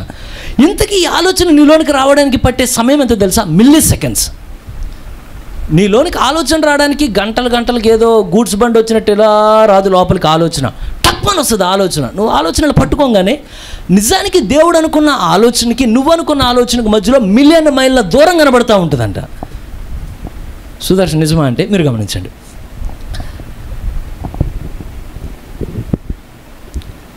చాలాసార్లు మనం తీసుకునే ఆలోచనలు లోకంలో ఉన్నప్పుడు మనకు నచ్చినట్టు తీసుకుంటాం, కానీ దేవుళ్ళకి వచ్చిన తర్వాత నచ్చినట్టు తీసుకోం. మనం ఖచ్చితంగా దేన్ని ఎత్తుకుతాం? దేవుడి వాక్యాలు ఇలా ఉన్నాయా లేవా? ఎప్పుడైతే ఇలా ఆలోచిస్తే, ఎప్పుడైతే మీరు గమనించండి, యేసు ప్రభుతో పాటు 2 శిష్యులు దేవుడు పంపించాడు, వెళ్ళి పలానా స్థలంలో వారిని సిద్ధపరచండి, నేను ఆ స్థలానికి వెళ్ళాలి, అక్కడ కూటం జరగాలి, చాలా కార్యాలు చెప్పినప్పుడు ఆ సమరయాల ప్రాంతాల్లో వాళ్ళు చేర్చుకోరు, యేసు ప్రభుని చేర్చుకోవడానికి ఇష్టపడరు, మాకొద్దని చెప్తారు వాళ్ళు. ఎప్పుడైతే మాకు ఇష్టం లేదనగానే ఈ యోహాను ఎప్పుడైతే ఈ బోయనెర్గెస్ అని పేరు పెడతాడు ఇద్దరికి అన్నదమ్ములకి, వీళ్ళిద్దరి యొక్క ఆలోచన చూడండి ఎంత స్క్రిప్చురల్గా ఉంది. అంటే ఏమనంటే లేఖనానుసారంగా ఉన్న ఆలోచన కూడా కొన్నిసార్లు మిలియన్ల మైళ్ళ దూరంగా ఉంటుంది నీకు కొన్నిసార్లు. ఎప్పుడైతే వ్యక్తి నిలబడి వెంటనే యేసు ప్రభుతో అంటున్నారు, అయ్యా వాళ్ళు ఎప్పుడైతే నీ వాక్యాన్ని తిరస్కరించారు కనుక నువ్వు కానీ ఆజ్ఞాపిస్తే ఓకే అంటే, ఒక్కసారిగా ఆకాశం నుండి అగ్ని అలా ఒక్కసారి వాళ్ళ మీద కుమ్మరించబడి వాళ్ళు మొత్తం దహించిపోయేట్లు చేయమంటావా? వెంటనే ఆయన అంటున్నాడు, కారణం ఏంటయ్యా అంటే వీళ్ళు వాళ్ళకుగా ఆలోచన రాలా, వీళ్ళు కూడా లేఖనం స్క్రిప్చర్లోకి పోయారు. ఎక్కడయ్యా అంటే బైబిల్లో ఉన్న ప్రవక్తలందరిలో మంచి గొప్ప ప్రవక్త ఎవరంటే ఏలియా అండి. ఏలియా దగ్గరికి వెళ్ళి ఏలియా ఆకాశం నుండి అగ్ని దించాడా లేదా స్క్రిప్చర్ ఉంది వాళ్ళకి. ఎంతమందికి అర్థమవుతుందో? కొన్నిసార్లు నీ ఇష్టాన్ని తీర్చుకోవడానికి కూడా నీకు స్క్రిప్చర్ దొరుకుద్ది. నీకు ఒక లస్ట్ ఉంటుంది నీ మనసులో, ఏమనంటే ఎలాగన్నా ఇది పాస్టర్ గారు ఎట్లా నాకు ఎలాగన్నా ఇలాగే ఆపాలని ఉంది, నాకు ఎలాగన్నా నీకు ఒక వాక్యం దొరుకుద్ది బైబిల్లో, నీ ఆలోచన తగ్గ వాక్యం మనకు దొరుకుద్ది. బ్యాటిల్ గ్రౌండ్ ఇదొక యుద్ధరంగం అనేది ఇది. ఇక్కడ నువ్వు చాలా జాగ్రత్తగా ఆలోచించాలి. కారణం ఏంటంటే ఎన్నిసార్లు లేఖనాల్లో అనేక మంది చేసిన పొరపాట్లకి స్క్రిప్చరల్ ఎవిడెన్స్ ఉందండి. అంటే బైబిల్ కోడ్స్ చూపించవచ్చు, మెసేజ్ కోడ్స్ చూపించవచ్చు, కానీ ఇంకా నీకు వచ్చే ఆలోచన మిలియన్ల మైళ్ళ దూరం తీసుకెళ్తుంది. కొన్నిసార్లు నువ్వు అంట్లు తోముతావు కదా, ఆ అంట్లు తోమడం కూడా అవదు, మిల్లీ సెకండ్లో వస్తుంది ఆలోచన. పలానా బ్రదర్ని చూశాను, వాక్య ప్రకారం ఎట్లా ఉండాలి, నీకెందుకు అది అంటే జడ్జి చేసేస్తాం. అంటే మీ సిస్టర్ బ్రదర్ ఎలా, ఇది ఎలా, ఇది ఎలా. నువ్వు అంటూ తోమక మునిపే నువ్వు దేవునికి నీకు మిలియన్ల మైళ్ళ దూరం ఏర్పడుతుంది అంటే నీ ఆలోచనకి, దేవుని యొక్క ఆలోచనకి. సో కారణం ఏంటయ్యా అంటే మీరు గమనించండి, ఇది నేను చెప్పేది మీకు అర్థమయ్యట్లేదు, దేవుడు దయచూపును కాక. ఎవరైనా లస్ట్ అనే పదాన్ని విన్నారా బైబిల్లో ఎప్పుడన్నా? దీన్ని ట్రాన్స్లేషన్ చేశారు కానీ సరిగ్గా ట్రాన్స్లేషన్ చేయలేదు బైబిల్లో. మీరు ఎక్కడ చదివినా lust lust lust lust lust అని ఉంటుంది. కారణం ఏంటంటే నీ ఆలోచన ఎలా ఉంటుందో ఒకసారి గమనించు. నీకు వచ్చే థాట్ నువ్వు ఖచ్చితంగా ఏం చేయాలంటే, ఈ పౌండరీలకు వర్క్ చేయడానికి వచ్చిన వాళ్ళు ప్రతి ఒక్కరిలో లోనికి రావాలి. వాళ్ళు ఏం చేస్తారు, నిలబెట్టి స్కానర్ తెస్తారు, పైన కిందకి చెక్ చేసి చేతిలో ఈ జోబిల్లో ఏమైనా పెట్టుకొచ్చాడా ఏమో మొత్తం చూసి లోపలికి పంపిస్తారు. బయటికి వెళ్ళేటప్పుడు మొత్తం చెక్ చేసి పంపిస్తారు. కనుక నీ లోనికి వచ్చే ఆలోచన కూడా నువ్వేం చేయాలంటే వాక్యం అనే స్కానర్తో వచ్చిన ప్రతి ఆలోచన స్వీకరించు. ఎందుకయ్యా అంటే చాలాసార్లు నీ ఇష్టాన్ని నెరవేర్చడానికి నీకు కనబడే ఆలోచన నీకు చాలాసార్లు లేఖనానుసారంగా కనపడుతుంది, కానీ తుదకది నిన్ను మరణానికి నడుపుతుంది ఆలోచన. ఎంతమందికి అర్థమవుతుందండి? ఎందుకంటే థాట్ అనేది చాలా డేంజర్ డేంజర్ డేంజర్. దీన్ని ఎలా హ్యాండిల్ చేయాలో దేవుడు ఈ రాత్రికాలం దేవుడు ఆయన కృప చొప్పున మనకు అనుగ్రహించును గాక.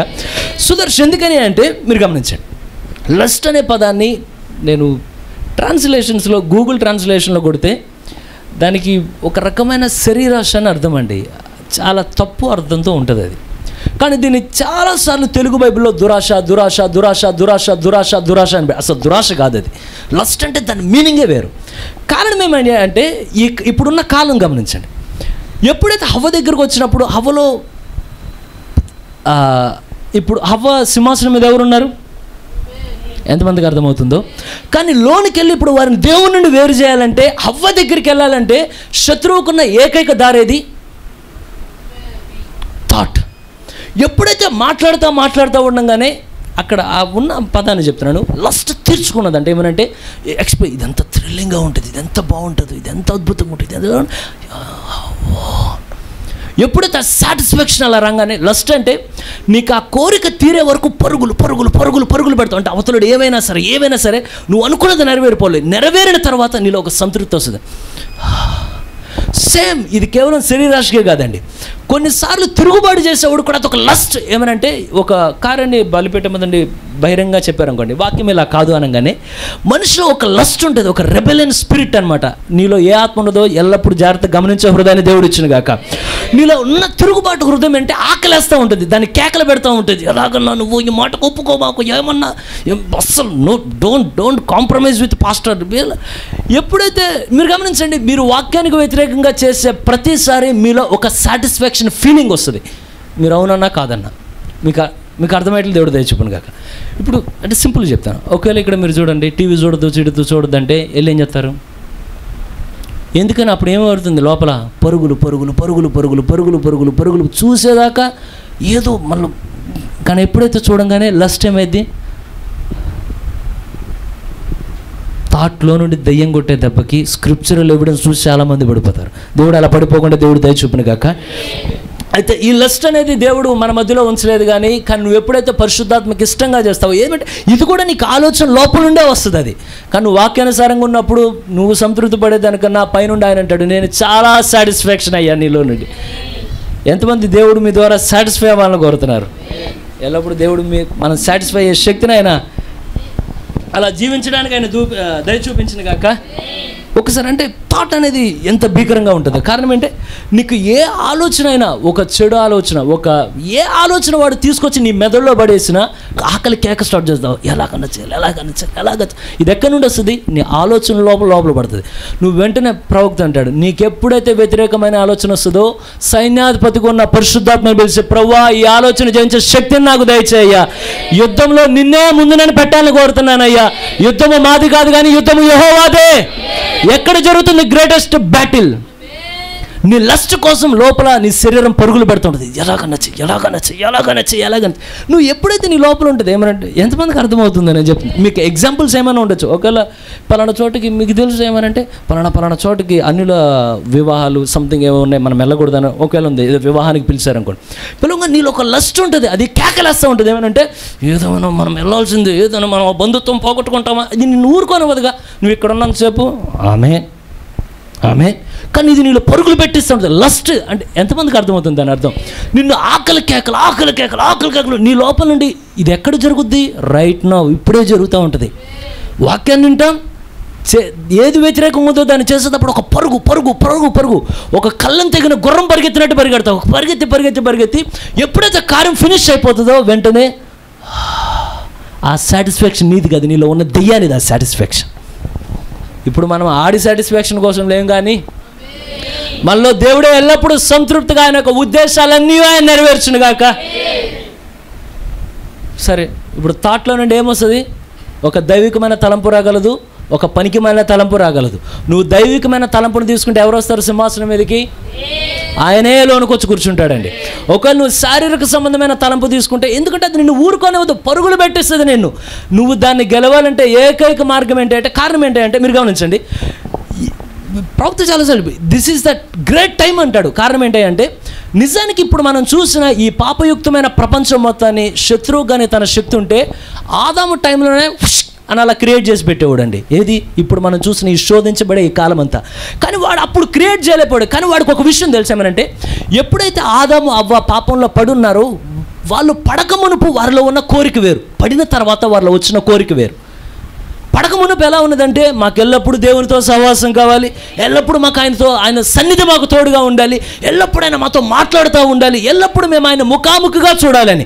కానీ పడిన తర్వాత ముఖాముఖిగా చూడడానికి ఇష్టపడట్లా, కానీ దాక్కోవడానికి ఇష్టపడతాడు. ఎక్కడి నుండి వచ్చింది? ముందు లేదా ఆలోచన ఎప్పుడు వచ్చింది? పడిన తర్వాత. ఇప్పుడు శత్రువు పడిన తర్వాత ఉన్న ఆదామును చూస్తున్నాడు. ఓ ఆదామా, నీ లోపల ఉన్న సోల్కి కొన్ని అంటే ఇష్టం, ఇంతకుముందు కాదు ఇప్పుడు ఇష్టం. ఏమయ్యా అంటే నీకు ఎంటర్టైన్మెంట్ అంటే ఇష్టం బాగా. ఏంటిదండి ఎంటర్టైన్మెంట్? చాలా బిజీగా ఉన్నాను, ఏం చేద్దాం కొంచెంసేపు యూట్యూబ్. వాడికి అప్పుడే తెలుసు నీకు యూట్యూబ్ అంటే ఇష్టమని. కానీ ఆదాముకి ఇవ్వలేపాడు దాన్ని. వాడికి తెలుసు. ఎంతమందికి అర్థమవుతుందో? చాలామంది ఇక్కడికి వచ్చిన తర్వాత చాలా పరిశుద్ధులుగా అసలు ఎవరు ఇంకా చూడకుంటే, కానీ బయటికి వెళ్ళిన తర్వాత ఎవరైనా కొంచెం వస్త్రాలు సరి, నీకు ఇది ఇష్టమని అక్కడే తెలుసు వాడికి. కానీ ఆ రోజు ఇవ్వలేకపోయాడు ఆదాముకి. దేన్ని? పనికి మాల పాంప్లెట్స్ రోడ్డు మీద పెట్టడానికి ఇవంతా ప్రింటింగ్ చేయలేకపోయాడు. కానీ వాడికి తెలుసు పడిపోయినోడి లక్షణం ఎలా ఉన్నదో, వీడిని కొట్టాలంటే వాడికి కూడా టైం కావాలి. ఎవరయ్యా మరి వాడి సాధనాలు ఎవరయ్యా? వెంటనే వాడు సైంటిస్టుల యొక్క మనసుల్లోకి దూరాడంట. లోపలికి రాగానే వాళ్ళకు ఒక కేక ఏమనంటే, కనిపెట్టు. ఏం కనిపెట్టు? ఎలాగన్నా కనిపెట్టు. ఏం కనిపెట్టండిరా అనగా ఇప్పుడు ఎంతమందికి అర్థమవుతుందో? వాడికి వాడు ఏం చేయలేడు. వాడు ఏం చేయాలన్నా మనిషి గుండానే చేయాలి. వాడు దేవుడు ఏం చేయాలన్నా కూడా ప్రవక్త అంటాడు, దేవుడికి భూమి మీద కాళ్ళు లేవట, కానీ భూమి మీద కాళ్ళు ఎవరు అంటే నీ కాళ్ళు ఆయన వాడతాడంట. భూమి దాని చేతులు లేవు, కానీ ఎవరు నీ చేతులు వాడాలని కోరుతున్నాడంట. భూమి దానికి దేహం లేదు, కానీ ఎవరు నీ దేహాన్ని వాడాలని ఆయన కోరుతున్నాడంట. కానీ ఇప్పుడు శత్రువు అనుకున్నాడు, ఎలా వీళ్ళకి ఎంటర్టైన్మెంట్ అంటే బాగా ఇష్టం. వీళ్ళు ఎంత మెసేజ్ అయినా సరే రాత్రి దుప్పటేసుకున్న తర్వాత యూట్యూబ్ అలా. కానీ ఇది నేను వీళ్ళకి ఇవ్వలేకపోతాను ఎట్లా అనగానే వాడు అనుకున్నాడు. దీన్నంతా వాడికి తెలుసు. ఈ యూట్యూబ్, పనికి మళ్ళీ టీవీలు, ఈ ఛానల్ ఇవన్నీ ఎక్కడున్నాయంటే ఇవన్నీ ఇదే నేచర్లో ఉన్నాయి, ఇదే ప్రకృతిలో ఉన్నాయి. యూట్యూబ్ని ఎవరు ఎట్లా క్రియేట్ చేయలేదండి? యూట్యూబ్ కలుగును కాక ఫోన్ అలా క్రియేట్ చేయాలా? అది ఖచ్చితంగా ఎక్కడుంది? నేచర్ లోపల ఉన్నది. కానీ దీన్ని బయటకు తీయడానికి శత్రువు కూడా ఏమయ్యా అంటే ఇప్పుడు వాడికి అద్దె కావాలి.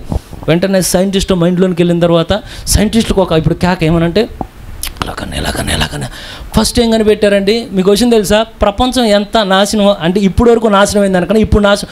ఒక 10 సంవత్సరాల క్రితం ముందుకెళ్ళండి, గట్టిగా ఒక 30 సంవత్సరాల ముందుకెళ్తే అప్పటి నుండి ఇప్పుడు వచ్చిన మార్పులు తరతరమే తట్టుకోలేకపోతుంది. ఏమనంటే, అరే మా చిన్నప్పుడు ఇలా ఉందిరా, మా పిల్లలు వచ్చరికి ఏంటి ఎంత గౌరవంగా అయిపోయింది. వాళ్ళు మా పిల్లలకి ఇంతకు ముందు 100 సంవత్సరాలు 200 సంవత్సరాలు పట్టేది అంత తేడా తెలియడానికి. కానీ ఇప్పుడు 5-10 సంవత్సరాల్లో మనం చూడని నాగరికత మన ఇంట్లోకి వచ్చేస్తుంది. ఇదివరకు ఏం చేసేవాళ్ళు? ఈరోజు మన ఇంట్లో ఈరోజు కోటం, ఓకే ఏంటి మరి ఏం చదరాలి? అరే అన్నీ చదివేసాయి, పాస్ట్ గారు వస్తారు, అక్కడ టీవీ ఉంటుంది, ఆ టీవీ మడికేసాయి, దుప్పటేసాయి దాని మీద. ఎందుకంటే మన కోట మీద పెట్టుకుందాం తర్వాత సంగతి. కానీ ఈరోజు శత్రువు అనుకుంటున్నాను, నీకు అంత ఇబ్బంది ఎందుకు రా, నువ్వు టీవీ దాచుకునే పని లేదు, పాస్టర్ గారు నేను చూసినా సరే నిన్ను అడగలేని స్టేజ్కి నేను తీసుకెళ్తాను, నా దగ్గర ఉంది టెక్నాలజీ, ఏంటిది మంచి చెడులు ఫలం ఇచ్చే చెట్టు ఇది అనగానే ఎప్పుడైతే వాడు ఫోన్ నీ చేతిలో పెట్టాడో దుప్పటి కప్పే పని లేదుగా.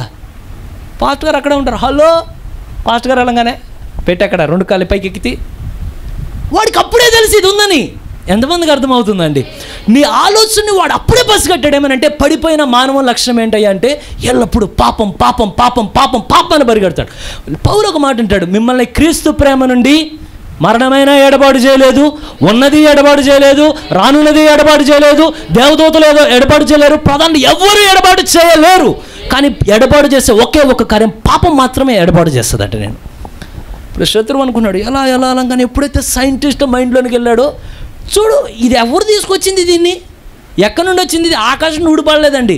సైంటిస్ట్ మైండ్లో దెయ్యం అలా వచ్చి మొత్తం వాడికి కావాల్సిన రీసెర్చ్లు చేసిన తర్వాత ఈయన చచ్చిపోతాడు 60 సంవత్సరాలు అవగానే. వెంటనే వీడు అనుకుంటాడు దీన్ని కంటిన్యూ చేయండి, ఆపమాకండి దీన్ని. దేనికి? మా ఎంటైమ్ మెసేజ్లు అవోదిక సంఘకాలంలో ఒక గుంపు రాబోతుంది, వాళ్ళందరి చేతుల్లో పెట్టాలి. ఎందుకంటే అక్కడ ప్రీచర్ బలిపెట్టి మీద కేకలేస్తుంటారు కనుక అలా కేకలు కనబడంత ముసుగేయాలంటే మనకి అడ్వాన్స్డ్ టెక్నాలజీ మనకి దిగి రావాలని. ఎప్పుడైతే ఇంకో సైంటిస్ట్ ఒకరు దూరిన తర్వాత వీడు వర్క్ చేసి ఇప్పుడు నీ చేతిలో పెట్టాను. ఇక బ్యాటిల్ గ్రౌండ్ ఎక్కడిది, యుద్ధం ఎక్కడిది? సరే, ఈ లోపల టైర్లలో మైండ్లోకి వెళ్ళాడంటే ఏమనంటే ఆదాము మంచుకున్నప్పుడు వాడికి పెద్ద ఆదాముకి పట్టాలంటే పెద్ద వాళ్ళకి పరిశుద్ధం మూసుకుండేది. కానీ ఇప్పుడు వచ్చే జనరేషన్కి ఎలా కాదు, వీళ్ళకి ఎలా ఉండాలంటే కుట్టించిన ప్యాంట్లు వీళ్ళకి కుట్టించిన తర్వాత అంటే ఇదివరకు ప్యాంట్లు కొట్టడానికి మిషన్లు కొనుక్కోవడం తెలుసండి నాకు. ఇప్పుడు కుట్టించిన ప్యాంటుని చింపుకోవడానికి మిషన్లు వచ్చినాయి తెలుసా. ప్యాంట్ ఇలా పెడతారు ఆ మిషన్ మీద, నేను ఏం కొడుతున్నాడు అనుకున్నా, చెంచడానికి ఒక మిషను. ఏ సుదర్శి ఎక్కడికి వెళ్ళింది దెయ్యం? ఇప్పుడు టైలర్ మైండ్లోకి వెళ్ళింది. దేనికోసం? ఓ గ్రేటెస్ట్ బ్యాటిల్ రెడీ చేయడానికి. ఎంతమందికి అర్థమవుతుందండి? ఎప్పుడైతే పెట్టిన తర్వాత వాడు ఎప్పుడైతే ఇలా అనగానే ఇప్పుడు పిల్లలు చూడంగానే నీకు బేకరీ యుద్ధం ఎక్కడుంది అసలు, నాకేంటి ఏం జరుగుతున్నట్టు అనిపించింది. నీకు ఎందుకు అనిపిస్తుంది? నువ్వు దాన్ని బయట ఉంటే అర్థమవుతుంది దాని వేడేంటో ఎలా ఉంటుందో. మీ పిల్లోడికి నువ్వు పిల్ల చిన్నప్పుడే ట్రైనింగ్ వచ్చి నువ్వు ఇలా ఉండాలి, పరిశుద్ధంగా ఉండాలి, 2 గంటలు ప్రార్థన చేయాలి, 5 అధ్యాయాలు నువ్వు చదవాలి, నువ్వు అటు చూడకు ఇటు చూడకు ఇవన్నీ చూడకు అని చెప్తావు. కానీ ఒక వయసు రాగానే వెంటనే చూసి మమ్మీ నాకు ఆ టాంజీన్స్ కావాలి మమ్మీ. ఎక్కడిది నేచర్? అక్కడ ముందే అనుకున్నాడు ఆదాము కాలంలో ఒక్క టైం రాబోతుంది ఇదంతా ప్రొడ్యూస్ చేసి చేసి చేసి మొత్తాన్ని ఒక ప్రపంచం. ఎప్పుడైతే 2025కి వచ్చేసరికి ఇప్పుడు తీసాడు తెర. వాడు అప్పుడు అనుకున్న తెర అప్పుడుదా కప్పాడు, చాలా కష్టపడ్డాడు వెనకాల డ్రామా ఇదంతా చేయడానికి. 2025 రాగానే ఇప్పుడు దీనికన్నా ఎంటే మెసేజ్ విశ్వాసులు అందరు ఇక్కడికి వచ్చి ఆమె హల్లేలూయా అనగానే వాడు అనుకుంటాడు ఓకే ఎవరెవరు ఆలోచనలు ఖాళీగా ఉన్నాయి, కారణం నాకేం కావాలి ఇప్పుడు? బ్రదర్ ఎక్కడ జరుగుతుంది? నీకు యుద్ధంగా కనబడట్లా, అదే ఇక్కడ సమస్య. యుద్ధాన్ని యుద్ధంగా ఎవరు భావించట్లా, యుద్ధం యొక్క వేడి ఎవరికి తగలట్లా. ఏ సుదర్శన్ అందరికీ తగలకుండా ఉంటుందా? లేదండి, ఇంకా భూమి మీద కొంతమంది ఉన్నారు ఆ యుద్ధం వేడి తగులుతున్న వాళ్ళు, ఆ యుద్ధం కోసం పోరాడే వాళ్ళు, ఆ యుద్ధం కోసం ప్రాణాలు అర్పించడానికి కూడా వెనకాడకుండా ఎలాగైనా ఈ యుద్ధాన్ని జయించి మేము అక్కడికి రావాలయ్యా. జయించడానికి ఎన్నో ఉన్నాయి. ఎక్కడుంది అసలు? మన డౌట్ అంటే జయించడానికి ఏముంది? ఏం కనబడట్లేదుగా బ్రదర్. ఒక బ్యాటిల్ గ్రౌండ్లో నుంచొని ఉన్నావు. ఫ్యాషన్ టెక్నాలజీ అన్నీ ఒక దగ్గరికి తీసుకెళ్తుంది, కానీ పైనుండి ఒక స్వరం వినబడుతుంది, యోహాను పైకి ఎక్కిరమ్ము. ఎవరినున్నారో ఎక్కి రావడానికి పైకి? చూడండి ఒక థాట్ ఎలా ఉంటుంది. నెక్స్ట్ ఒకసారి లూకా సువార్త 24వ అధ్యాయం 38వ వచనం.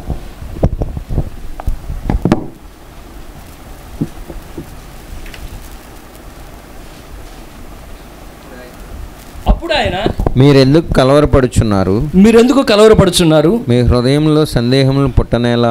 ఏంటివండి? మీ హృదయములలో సందేహములు పుట్టనేలా? Doubt, thought. అసలు ఎంత విచిత్రం అంటే ప్రవక్త ఇప్పుడు యేసు ప్రభు ఇక్కడ నుంచొని ఉన్నప్పుడు ఆయన మరణించి మరణాన్ని జయించి ఆయన పునరుద్ధానంగా ఆయన నిలబడి ఉన్నాడు. ఆయన ఎదురుగా నిలబడిన తర్వాత సర్వశక్తుణ్ణి మరణం ఆపలేకపోయింది, పాతాళం ఆపలేకపోయింది, సమాధి ఆపలేకపోయింది, సమస్తాన్ని జయించుకొని ఆయన ముందు నిలబడి ఉన్నాడు. ఆయన నిలబడిన తర్వాత ఎంతమంది ఉన్నారు నాతో పాటు? సమస్తాన్ని జయించా నిలబడ్డా లేదండి? ఆయన మరణాన్ని జయించాడు, ఆయన పాతాళాన్ని జయించాడు, ఆయన సమాధిని జయించాడు, ఆయన సమస్తాన్ని జయించి విజయశీరుడుగా అక్కడ నుంచొని ఉన్నాడు. ఆయన శిష్యుల దగ్గరకు వచ్చిన తర్వాత ఆయన ఎప్పుడైతే తను కనపరుచుకోగానే కారణం ఏంటంటే చాలాసార్లు నీకు నాకు ఉన్న ఆసక్తి కన్నా దేవుడికి మన గురించి ఎక్కువ ఆసక్తి ఉంటుందంట. ఇక్కడ ఎంతమంది స్వస్థత పొందాలని ఇష్టపడుతున్నారు? మీకన్నా దేవుడు ఎక్కువ ఇష్టపడుతున్నాడంట మీకు స్వస్థత ఇవ్వాలని చెప్పి. ఇక్కడ ఎంతమంది పరిశుద్ధాత్మ పొందాలని కోరుతున్నారు? మీకన్నా ఎక్కువ ఇష్టపడుతున్నాడంట నా బిడ్డలకి పరిశుద్ధాత్మని ఇవ్వాలి అని చెప్పి.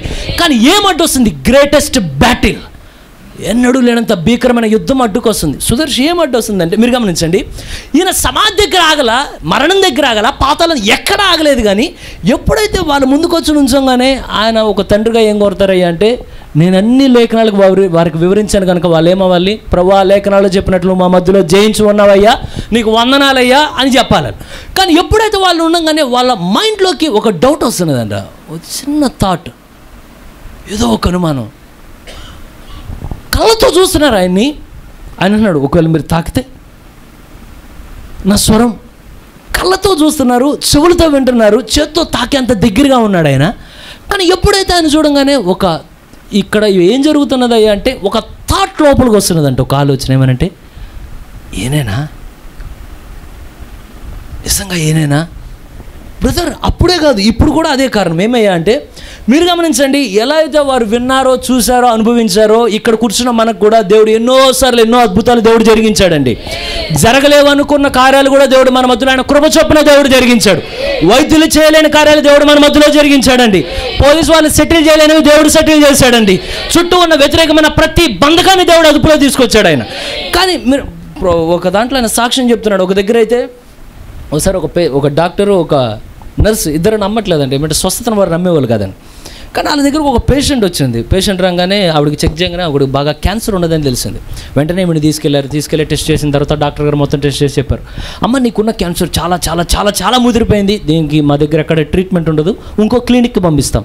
ఎప్పుడైతే ఆ క్లినిక్ అవతలికి పంపించారో అక్కడికి వెళ్ళంగానే వాళ్ళు చెప్పారు, అమ్మ మేమైతే ట్రీట్ చేద్దాం అంటే ట్రీట్మెంట్ ఇద్దాం అనుకున్నాం, కానీ ఇది హద్దులు దాటిపోయింది, ఇంకా లోపలికి వెళ్ళిపోతుంది, కనుక దయచేసి నువ్వు ఏ హాస్పిటల్కి వచ్చి తిరిగి వెళ్ళిపోను అనగానే వీళ్ళు అనుకుంటున్నారు. వీళ్ళందరూ ఇంట్లో ప్రార్థన చేస్తారు, వీళ్ళు నమ్మడికైనా ప్రార్థన లేదు ఏమీ లేదు అనుకున్నాడు. ఎప్పుడైతే బాడీని ఆవిడ మళ్ళీ తీసుకురాగానే వీళ్ళు ఇక చెప్పారు, అయ్యా ఇది అది కష్టంగా ఉన్నది, ఆ డాక్టర్ కూడా ట్రీట్ చేయలేమంటున్నాడు. సరే లోపలికి తీసుకెళ్ళి పలానా డేట్ చెప్పారు, పలానా డేట్లో మీరు రండి, ఆపరేషన్ చేస్తాం. అది బ్రెస్ట్ క్యాన్సర్ లోపలికి వెళ్ళిపోతుంది అంటే ఎముకల లోపలికి అలా లోపలికి తినుకుంటూ, అంటే ఆ శరీరం లోపలికి తినుకుంటూ వెళ్తుంది. ఎప్పుడైతే విపరీతంగా అయిపోయినదో వెంటనే ఆవిడని తీసుకొచ్చి డాక్టర్ దగ్గరికి రాగానే చెప్పాడు, పలానా రోజు మీరు రండి, మీకు ఆపరేషన్ చేసి కట్ చేసి తీసేద్దాం, ఎందుకంటే దాన్ని పూర్తిగా వైద్యం చేయలేకపోతున్నాము. ఎప్పుడైతే సరైన సమయం వచ్చేసింది రాగానే లోపలికి హాస్పిటల్ లోపలికి తీసుకెళ్తున్నారు. ఎప్పుడైతే తీసుకెళ్లే సమయం లోపలే వెంటనే అక్కడున్న భర్త అడిగాడట, డాక్టర్ మీరు లోపలికి తీసుకెళ్ళేటప్పుడు దయచేసి నన్ను కొంచెం ఆ గదిలో ఒక మూల కొద్ది నిమిషాలు నన్ను ప్రేయర్ చేసుకొని ఇస్తారా? ఆయన అనుకున్నాడు, ప్రార్థన అయ్యానంటే అసలు మేము పెద్ద నమ్మం వాటిని. ఎందుకయ్యా అంటే ఇప్పుడు ఈ థాట్లో ఎవరు వచ్చాడు లోపలికి? దెయ్యం వచ్చాడు లోపలికి. మేము వాటినమ్మా సరే మీరు చేసుకోండి అని. కానీ ఎప్పుడైతే ఆ సహోదరుడు వెళ్ళి, బ్రదర్ ఏదన్నా నీ థాట్ చాలా ఇంపార్టెంట్, నీకు వచ్చే థాట్ అనేది. ఎందుకయ్యా అంటే ఒక విశ్వాసకి విశ్వాసం ఎక్కడ నుండి వస్తుందంటే వినుట వలన. ఆ వాక్యం ఎక్కడికి వెళ్తుంది? నీ యొక్క హృదయం ఒక ఆలోచనలోనికి వెళ్ళినప్పుడు నీ హృదయం దాంతో సమ్మతించి ఏమంటుందంటే ఏదైనా ఆయన అద్భుతాన్ని చేసి తీరతాడయ్యా అని. నీ హృదయం దానితో సమ్మతించాలి. ఎక్కడ? థాట్ అనే ఛానల్లో వచ్చే వాక్యంతో సమ్మతించాలి దాంతో. ఎప్పుడైతే ఈ వ్యక్తి ప్రార్థన చేసుకున్నాడు, ప్రభువా దయచేసి మేము ఎంత చేయాలో అంత చేసాం, నీ యొక్క హస్తాలకు మేము అప్పగిస్తున్నాం, నీ ఇష్టం ఏదైతే దాన్ని చేయాలి. ఎప్పుడైతే ఇలా ప్రార్థన చేశాడో ఆటోమేటిక్గా లోపలికి ఒక ఫ్లాటరింగ్ అంటాడు, ఏమనంటే ఒక గాలి ఇలా ఈదినట్లుగా ఇలా లోపలికి వెళ్ళడం గమనించాడంట. ఏదో ఒక గాలి ఇలా లోపలికి వెళ్తున్నట్టు. సరే ప్రార్థన అయిపోయిందా, లేచి ఉంచినాడు. సరే నా ప్రేయర్ అయిపోయిందని లేచి వెళ్ళిపోగానే డాక్టర్ వెంటనే వీళ్ళు కత్తులు గిత్తులు మొత్తం పట్టుకొచ్చాడు ఆపరేషన్ చేయడానికి. మొత్తం తీసుకొచ్చి ఆ లైట్స్ ఆన్ అన్నాడు. ఆపరేషన్ ఇట్లాంటి లైట్లు ఉంటాడు, వేరే థియేటర్లో వేరే లైట్లు ఉంటాయి కదా, లైట్లు గిట్లు మొత్తం వేసారు. వేసిన తర్వాత వాడిని పనుకోబెట్టి ఓకే స్టార్ట్ అన్నాడు. ఎప్పుడైతే క్లాత్ తీసి చూస్తే అసలు ఏమీ లేదంట.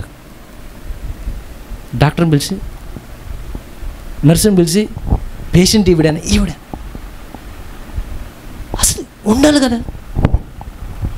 ఎప్పుడైతే క్లాత్ తీసి ఆపరేషన్ కోసం పెడితే కనీసం మచ్చ కూడా లేదంట అక్కడ.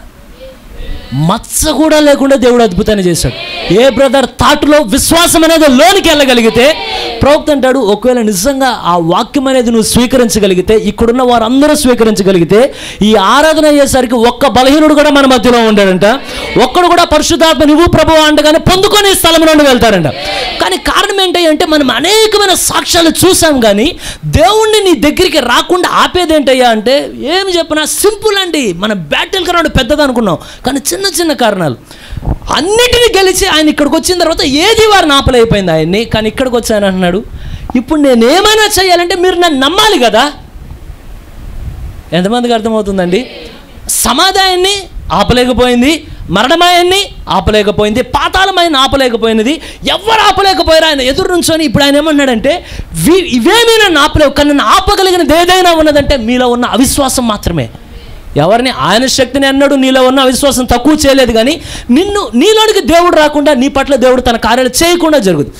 మీరు గమనించండి. అందువల్లే మన నోరు ఎల్లప్పుడు ఎలా ఉంటే చాలా జాగ్రత్తగా ఉంచుకోవడం మంచిది. ఎందుకంటే 2-3 సార్లు ఏం జరగకపోతే నోటితో వెంటనే ఏం జరిగింది నువ్వు అన్నదానికి దేవుడు అంటే ఆమేన్ అంటాడంట దేవుడు. కారణం ఏంటంటే దేవుణ్ణి ఏది ఆపల. ఎంతమందికి అర్థమవుతుందో? వీటన్నిటిని ఆయన జయించి వచ్చాడు, కానీ వాళ్ళ ముందు నుంచొని అంటున్నాడు, ఇవన్నీ నాకు కష్టం కాదు. ఇప్పుడు నాకు కష్టం ఏంటంటే నన్ను మీరు చూస్తున్నారా? అద్భుతాలు ఎంతమంది చూశారు ఇక్కడ? మీరు విన్నారా సాక్ష్యాలు? మీరు నన్ను తాకి చూడగలరా? ఆత్మ మన మధ్యలో ఉన్న అనుభవాలు మనకు లేవా? కానీ ఇన్ని ఉండి కూడా ఎందుకని మీ లోపల లోపల లోపల లోపల ఒక కృంగే హృదయంతో అనుమానంతో ఉన్నారు?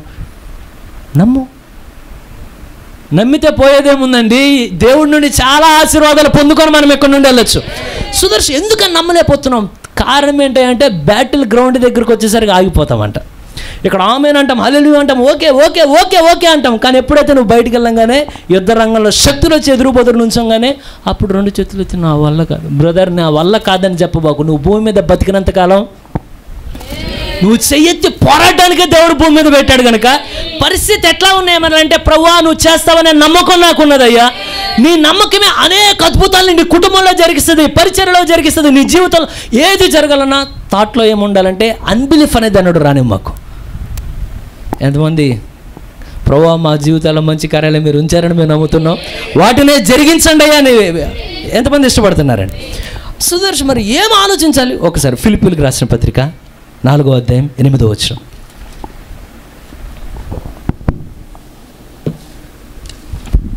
మెట్టుకు సహోదరులారా ఏ యోగ్యత అయినను మెప్పైనను ఉండిన ఎడల ఏవి సత్యమైనవో బ్రదర్ వేటిని నువ్వు ఆలోచించాలి. ఏది సత్యమో దానిని ఆలోచించు. నువ్వు ఏది సత్యం? ఆయన వాక్యమే సత్యమైనది. చదవండి బ్రదర్. ఏవి మాన్యమైనవో ఏవి మాన్యమైనవో, ఏవి న్యాయమైనవో ఏవి న్యాయమైనవో, ఏవి పవిత్రమైనవో ఏవి పవిత్రమైనవో, ఏవి రమ్యమైనవో ఏవి రమ్యమైనవో, ఏవి ఖ్యాతి గలవో వాటి మీద ధ్యానం ఉంచుకొనుడి. నువ్వు దేన్ని ఆలోచిస్తావు? ప్రభుత్వ వర్తమానం అంటే నువ్వేది ఆలోచిస్తా అదే నువ్వు. దేవుడు ఏం ఆలోచిస్తాడండి? నీ గురించి నా గురించి ఆలోచిస్తాడు ఆయన. ఆయన ఆలోచనే వాక్యమే అనే యొక్క ఆలోచన. నువ్వు ఏది ఆలోచిస్తే అదే నువ్వు. నువ్వు ఎప్పుడు కూర్చొని ఇలా అంటే మన మనసులో లోపల ఇలా అని ఇక్కడికి వచ్చి ప్రభువా అన్న నీ ఆలోచన నువ్వు, నీ నోటితో వచ్చింది నువ్వు కాదు. ఎంతమందికి అర్థమైనదండి? ఇప్పుడు వాక్యం ఏమంటుందంటే నువ్వు ఆలోచించేటప్పుడు ఏది న్యాయం, దేవుని యొక్క లేఖనాల గురించి ఆలోచించు. నువ్వు ఏది సత్యం, దేవుని యొక్క లేఖనమే సత్యం. వినిన సాక్ష్యాల గురించి ఆలోచించు. ఇప్పుడు నీ బుర్రకేం చేయాలంటే మేత పెట్టాలి. ఏం మేత? ఏది న్యాయమైనదో, ఏది పవిత్రమైనదో, ఏది. ఎంతమంది ఉన్నారు నాతో పాటు? కారణం నీ బ్రెయిన్ని నువ్వు ఎలా ట్రైన్ చేస్తావో నువ్వు అదే. కొంతమందికి తినడానికి ఉండడానికి ఏమీ లేకపోయినా వాళ్ళు కింగుల్లాగా ఉంటారు. వాళ్ళు అంతమంది ఏది వాళ్ళది కాదు. ఏమంటే మైండ్ సెట్ సరిగ్గా ఉంటుంది. కొంతమందికి ఏం పెట్టు, ఏంటమ్మా ఇన్ని ఉన్న తర్వాత ఏంటమ్మా. కారణం నువ్వు ఏది ఏంటి నీ ఆలోచన ఏమనంటే దేవుడిచ్చిన 110 పక్కన పెట్టి ఏదో ఒకటి ఉంటుంది. ఎందుకొచ్చేట్లో దేవుడు పట్ల సాతాను అంటాడు, నువ్వు వచ్చేసావు నా గ్రౌండ్లోకి, కానీ నీతో పెద్ద ప్రాబ్లమే లేదు. నాకు ఎలా వచ్చాడంటే వాడికి ఆలోచన ఇస్తాడంటే అది దేవుణ్ణి గురించి దేవుణ్ణి గురించి పట్టించుకునేది ఏంటి అనగానే అవును కదా దేవుడు నా గురించి పట్టించుకునేది నీ హృదయంలోనే గౌరవిస్తారు. ఏమనుకోబాకండి. ఎక్కువ అంటే నేను ఎవరిని గాయపరచాలని కాదు, కానీ ఎక్కువ ఈ లక్షణం స్త్రీలకు ఉండడం నేను గమనించా. అది ఏ వైపు నన్ను అడగబాకండి, ఏ వైపు అయినా సరే ఎక్కువ ఈ నేచర్ ఎలా ఉంటుందంటే ఎన్ని ఉన్నా సరే వీటన్నిటి మీదకి పోదు, కానీ ఏది లేదో ఇదే. పౌలు అంటున్నాడు, అసలు నువ్వేది ఆలోచిస్తావు అదే నువ్వు. కనుక నీ ఆలోచన ఎల్లప్పుడూ ఎలా ఉండాలంటే సంసిద్ధంగా నిలబడి ఉండాలి. వాక్యం గురించి నువ్వు ఆలోచించాలి, దేవుని గురించి నువ్వు ఆలోచించాలి. కారణం నీ ఆలోచన సరిగ్గా ఉంటే ఏ స్థలంలో ఎలా ఉన్నావంటే ఒక సైనికుల్లాగా ఉంటావు, యుద్ధానికి సిద్ధపడిన సైనికుల్లాగా. నీ ఆలోచన సరిగా ఉంది. ఇప్పుడు మైండ్ బ్యాటిల్ యుద్ధం ఎక్కడ జరుగుతుంది? ఎంతమందికి అర్థమవుతుందండి? సుదర్శన్ ఎందుకని అయ్యా అంటే దేవుడి దయ చూపించిన కాక మన అందరి పరిస్థితి రిప్కా లాగా ఉంటుంది. రిప్కా అంటది దేవుడి దగ్గరికి వెళ్ళి, పిల్లల కోసం ఎవరు ప్రార్థించారండి? ఇసాకు ప్రార్థించాడా, రిప్కా ప్రార్థించిందా? ఇసాకు ప్రార్థించాడు, ప్రభువా దయచేసి మా బిడ్డలు. కానీ బిడ్డలు వచ్చిన తర్వాత ఎవరు ప్రార్థించారు? రిప్కా ప్రార్థిస్తుంది. కారణం ఏంటయ్యా అంటే చర్చిలో కూర్చున్నా ప్రభువా మైండ్ మాటికి మైండ్ లాగా ఉండట్లేదు ప్రభువా, ఇంటికి వెళ్ళిన మైండ్ మాత్రం మైండ్గా ఉండట్లేదు ప్రభువా. ఏదో నాలో ఏదో అయిపోతుంది. వెంటనే ఆయన చెప్తున్నాడు, ఓ రిప్కా కంగారు పడుకో. కారణం ఏంటంటే నీ గర్భంలో 2 పిల్లలు కాదు 2 జనపదాలు ఉన్నాయి. నీ గర్భంలో 2 జనాంగాలు ఉన్నాయి. ఎలా రిప్కా ఈ గర్భం గురించి ఆలోచించిందో ఇక్కడున్న ప్రతి క్రైస్తవుడి పని ఏంటయ్యా అంటే ఇది కాదు పాద. ఇక్కడ ఒక కయ్యూను ఉంటాడు, ఇక్కడ ఒక హేబేలు ఉంటాడు. ఎంతమందికి అర్థమైందో? వీళ్ళిద్దరిని ఎప్పుడు ఫైటింగ్ చేస్తూ ఉంటారు. కారణం ఏంటంటే నీ ఆలోచన నిన్ను వశపరుచుకోవాలని కోరుతుందంట. కానీ పౌలు అంటాడు, నువ్వు పరిశుద్ధాత్మ చేత నింపబడ్డ తర్వాత నీ ఆలోచన నిన్ను కంట్రోల్ చేయకూడదు. నీవే నీ ఆలోచనని వశపరిచి దాన్ని చెరపెట్టి లొంగ తీసుకొని సిలువ ముందుకు తీసుకొని రావాలంట. ప్రభు ఈ ఆలోచన కాదు గెలవాల్సింది, నీ ఆలోచన నాలో గెలవాలయ్యా అని. ఎంతమంది మీ ఆలోచన చెర తీసుకొని పోవాలని కోరుతున్నారు? ఎంతమందికి అర్థమైందండి? ఎందుకంటే ఇప్పుడు ఒకరిని వాక్యం చెప్తా ఉన్నాను. సపోజ్ అంటే ఒక ఆయన భలే చెప్పాడండి, ఈ శరీరం ఆశ కదా అది. నాలో 2 వ్యక్తులు, మీ అందరికీ ఉంటుంది ఆ ఫీలింగ్ అది నిజమే. పోరాటం 1 2 అర్థమవుతుందా? ఇదేంటా కూల్ మెసేజ్, కానీ అందరికి అర్థమయ్యే మెసేజ్ అన్నమాట నాకు అర్థమవుతుంది. ఎందుకంటే ఇది జనరల్ ప్రాబ్లం, యూనివర్సల్ ప్రాబ్లం ఇది. కారణం అంటే నీలో 2 జనాంగాలు ఎప్పుడు కొట్టుకుంటారు. 2 ఒకటంటదంట నేనే గెలుస్తానంటదంట, ఇంకోటి నేనే గెలుస్తాను. నువ్వు అసలు ఈ గొడవ ఎక్కడరా బాబు, నాకు వీళ్ళు సుదర్శన్ ఎక్కడ? ఈ గర్భంలో జరుగుతూ ఉంటుంది. దేనికోసం? ఎక్కడికి వెళ్ళడం కోసం? ఎంతమంది ఇక్కడ దేవుడిని నిలబెడదామని కోరుతున్నారు? సుదర్శన్ ఎందుకనంటే మీరు గమనించండి, ఒకవేళ వాక్యంలో చెప్పేటప్పుడు ఏదో మీరు నాతో చెప్పింది ఏదో ఉందనుకోండి, ఏదో ఉండి సపోజ్ ఏదో వాక్యంలో చెప్పుకుంటూ వెళ్ళిపోగానే మీ లోపల మీ ఆలోచన అప్పుడు లెగుస్తాడు వీడు. అప్పుడు దేవుడు వస్తాడు లోపల నుంచి, నువ్వు ఆమెను చెప్పబాకు, నీ గురించే చెప్పాడు, అది నీ గురించే చెప్పాడు, మనం చెప్పావుగా నీ గురించే చెప్పాడు, దాన్ని చెప్పమాక.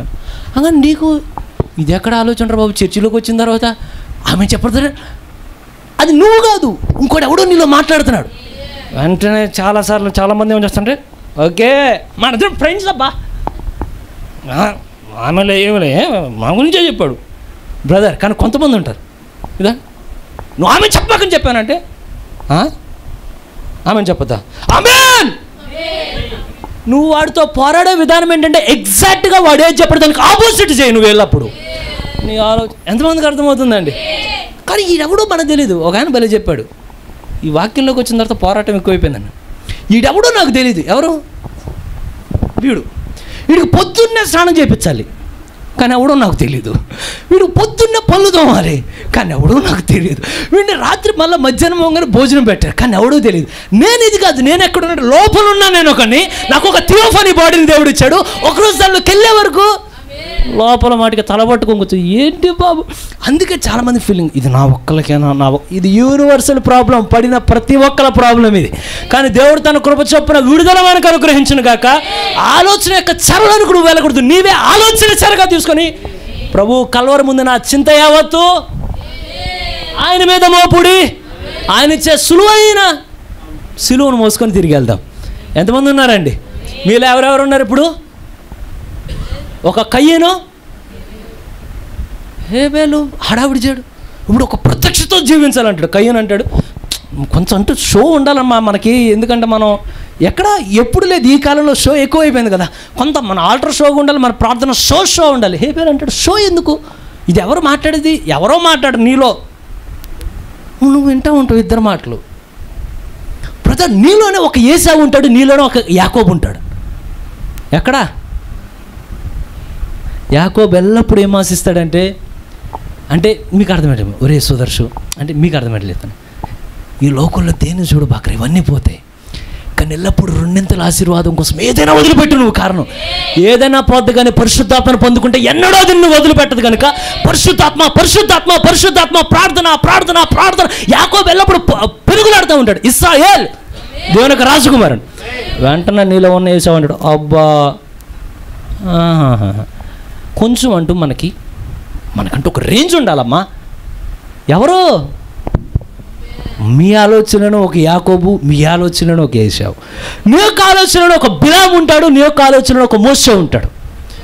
ఏ సుదర్శ్ ఆదివారం ఆరాధనకి వెళ్తే ఉద్యోగంలో ఏదో అన్నారు అనగానే నీలో ఒక బిలాము వస్తాడు. నన్ను వచ్చేమంటే ఏమైనా కానీ అసలు బిలాము గురించి మన ఒకలాగా ఆడియోలా చేశారు. అది వెంటనే మెసేజ్లో గ్రూప్లో అయినారు. అది అసలు బిలాము ఆ స్థితికి ఇలా అమ్ముడు పోకుండా ఎంతమంది అడ్డుపడ్డట్టు ఎంత క్లియర్గా ఉంటుంది. మీరు గమనించండి, బిలాము గడిచిన దినాల్లో కూడా చెప్పాను మెసేజ్లో, మీరు పాతాళం పోవడం కూడా అంత సులువు కాదు. అడ్డొచ్చిన వాళ్ళందరినీ సైడ్ ప్లీజ్, పాస్ట్ గారు వస్తారు, పోమాకమ్మా పాతాళానికి అంటే సైడ్ ప్లీజ్ అని. ఈలోపల సండే స్కూల్ టీచర్ ఎవరు అమ్మ పోమాక సైడ్ ప్లీజ్ అని. ఈలోపల విశ్వాసం వచ్చి పోమాకమ్మ పాత సైడ్ ప్లీజ్ అని. నువ్వు ఎంతోమంది నెట్టుకొని లోపలికి వెళ్ళాలి. బిలాము డబ్బు కోసం ఎంత పరిగెత్తాడంటే అసలు ఎవరి జీవితంలో గాడిద నోరు తెరిచి మాట్లాడిందా? కానీ అంటున్నాడు సైడ్ ప్లీజ్. ఏదేమో లోపల పరుగులు పరుగులు పరుగులు, నాకు డబ్బు కావాలి డబ్బు కావాలి డబ్బు కావాలి డబ్బు కావాలి డబ్బు కావాలి.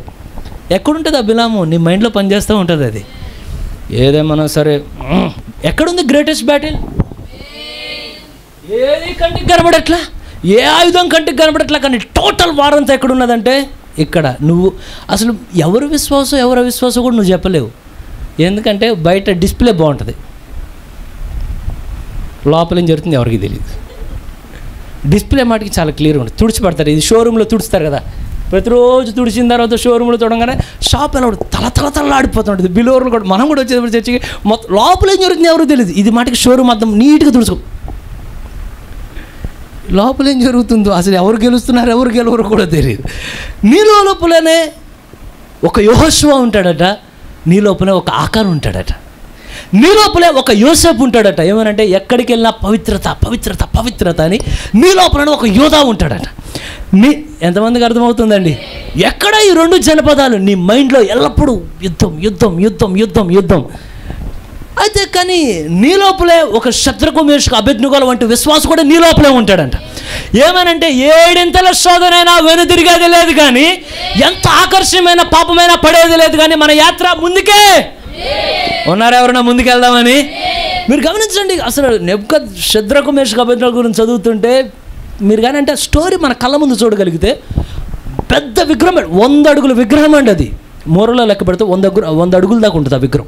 100 అడుగుల విగ్రహం అంటే అసలు ఎలా ఉంటుందో, లక్షల మంది ప్రజల నుంచొని ఉన్నారు. చెప్పారు ఎప్పుడైతే ఈ మ్యూజిక్ మేము ప్లే చేస్తామో మీరంతా నమస్కరించాలనగానే ఊహించండి, ఒక్కసారి సౌండ్ రాగానే లక్షల మంది ఇప్పుడు ఇలా ఆరాధించే వాళ్ళు ఇలా ఉంటారు కదా, లక్షల మంది ప్రజలు యూనిఫామ్గా ఒక్కసారి భూమి మీదకి ఇలా వంగుతూ ఉంటే చూడడానికి ఎలా ఉంటుంది? లక్షల మంది ప్రజలు. ఎంత మధ్యలో 3 మాత్రమే ఇలా వెన్నుసుకొని ఉంచోవాలంటే ఎంత ధైర్యం కావాలి, ఎంత గుండెల్లో ధైర్యం కావాలి. లక్షల మంది ప్రజలు పనుకొని సాష్టాంగ నమస్కారం చేస్తుంటే 3 మన స్కూల్ పిల్లలు, మన పిల్లలు నుంచుంటున్నారు ఆ స్కూల్లో ఎప్పుడన్నా ఇలాగా? ఏదైనా అన్యతపు కార్యం వస్తే శత్రుకు మేషకు అబేద్నెగోగా ఎక్కడుండాలి? మన మధ్యలోనే ఉండాలి కదండి. ఇప్పుడు ఏం కాదు, నువ్వు ఎక్కడికి వెళ్ళినా దేవుడి కొరకు నమ్మకంగా నీ మాటలోకి భయాన్ని రానే. మాకు శత్రుకు మేషకు అబేద్నెగోలో ఇంత కూడా అవిశ్వాసం లేదు. వారు ఏమనుకుంటారంటే మేము ఎక్కడున్నా సరే మా దేవుడు మాతో ఉన్నాడు, ఆయన మేము సేవించే మా దేవుడు మమ్మల్ని విడిచిపెట్టాడు, కానీ బబులోనులో కూడా మాతో పాటు ఉంటాడు ఆయన. లక్షల మంది నమస్కారం చేస్తుంటే 3 మాటలు ఎంతమంది ఉద్యోగ స్థలాల్లో శద్రకు మేషకు అబేద్నెగోలు ఉన్నారు ఇక్కడ? సరే దేవుడి దయ చూపించను కాక. సుదర్శన్ ఎందుకనంటే మీరు గమనించండి, మనందరికీ నెబుకద్నెజర్ యొక్క విగ్రహం తెలుసు కదా, ఆ కళలో కనబడింది. ఆ కళలో తల ఏంటిది? తలలో ఏ మెటీరియల్ ఉన్నది అక్కడ? లోహం, బంగారం. అది ఎవరి యొక్క రాజ్యాన్ని చూపిస్తుంది? నెబుకద్నెజర్, అంతే కదా. సేమ్ ఇప్పుడు మన కాళ్ళ దగ్గరకు వచ్చేసరికి మనం ఉన్నదే కాలంలో ఆ పాదాల దగ్గర ఉన్న రాజ్యం ఇప్పుడు పరిపాలిస్తుంది అది పరోక్షంగా. ఇక్కడ ఉన్నది ఏంటిది? రోమ్. నేపుడు ఈ రోజునండి. సో ఇక్కడ కూడా ప్రవక్త అంటాడు, ఎలాగైతే ఈ బంగారం బబులోను ఉన్నప్పుడు ఒక విగ్రహం అందరి ముందు లేవనెత్తబడి ప్రజలందరినీ సాష్టాంగ పడండి అని అడుగుతున్నదో, ఈ కాలంలో కూడా మరొక విగ్రహం ఒకటి అలా లేచి నుంచోబోతున్నదట. దాన్ని సాష్టాంగ నమస్కారం చేయడానికి ఒక ఒత్తిడి అనేది రాబోతున్నది. కానీ ఈ రోజున ఎవరు కావాలయ్యా అంటే అనేక సంగీతాలు వినబడ్డా సరే, కారణం ఏంటి అంటే ఎల్లప్పుడూ బబులోను ఏం చేస్తుంది? మీరు గడిచిన దినాల్లో కూడా విన్నారు. వాళ్ళు ఏమన్నారంటే కిందకు చూడు. వాళ్ళు ఏమడిగారండి? మీరు విగ్రహాన్ని మొత్తం మ్యూజిక్ అంతా పాడినప్పుడు శత్రుఘ్న మేషక అబేద్నెగోల మన ఆ చరిత్రలో మీరందరూ పాటలు పాడని అడగల. వాళ్ళు ఏమడిగారు? మీరంతా ఏం చేయాలి? నమస్కరించండి. ఎక్కడికి చూడడానికి? అక్కడేముంటుంది? శత్రువు యొక్క రాజ్యం ఉండేది అక్కడే. బ్రదర్, ఈ రోజున కూడా నువ్వు కూడా ఒక విగ్రహం ముందు నుంచొని ఉన్నావు. నువ్వు నుంచోక్కర్లా, ఆ విగ్రహమే మన మధ్యలో ఇప్పుడు భూమి మీద నిలబడి ఉన్నది. అది రాజకీయాల్లో ఉండి పనిచేస్తుంది, మూవీస్లో ఉండి పనిచేస్తున్నది. ఒక ఫ్యాషన్, ఒక టెక్నాలజీ, ఒక స్పోర్ట్స్, ఒక డినామినేషనల్ స్పిరిట్. కారణం ఏంటి అంటే ఇవన్నీ మన మధ్యలో ఉన్నాయి.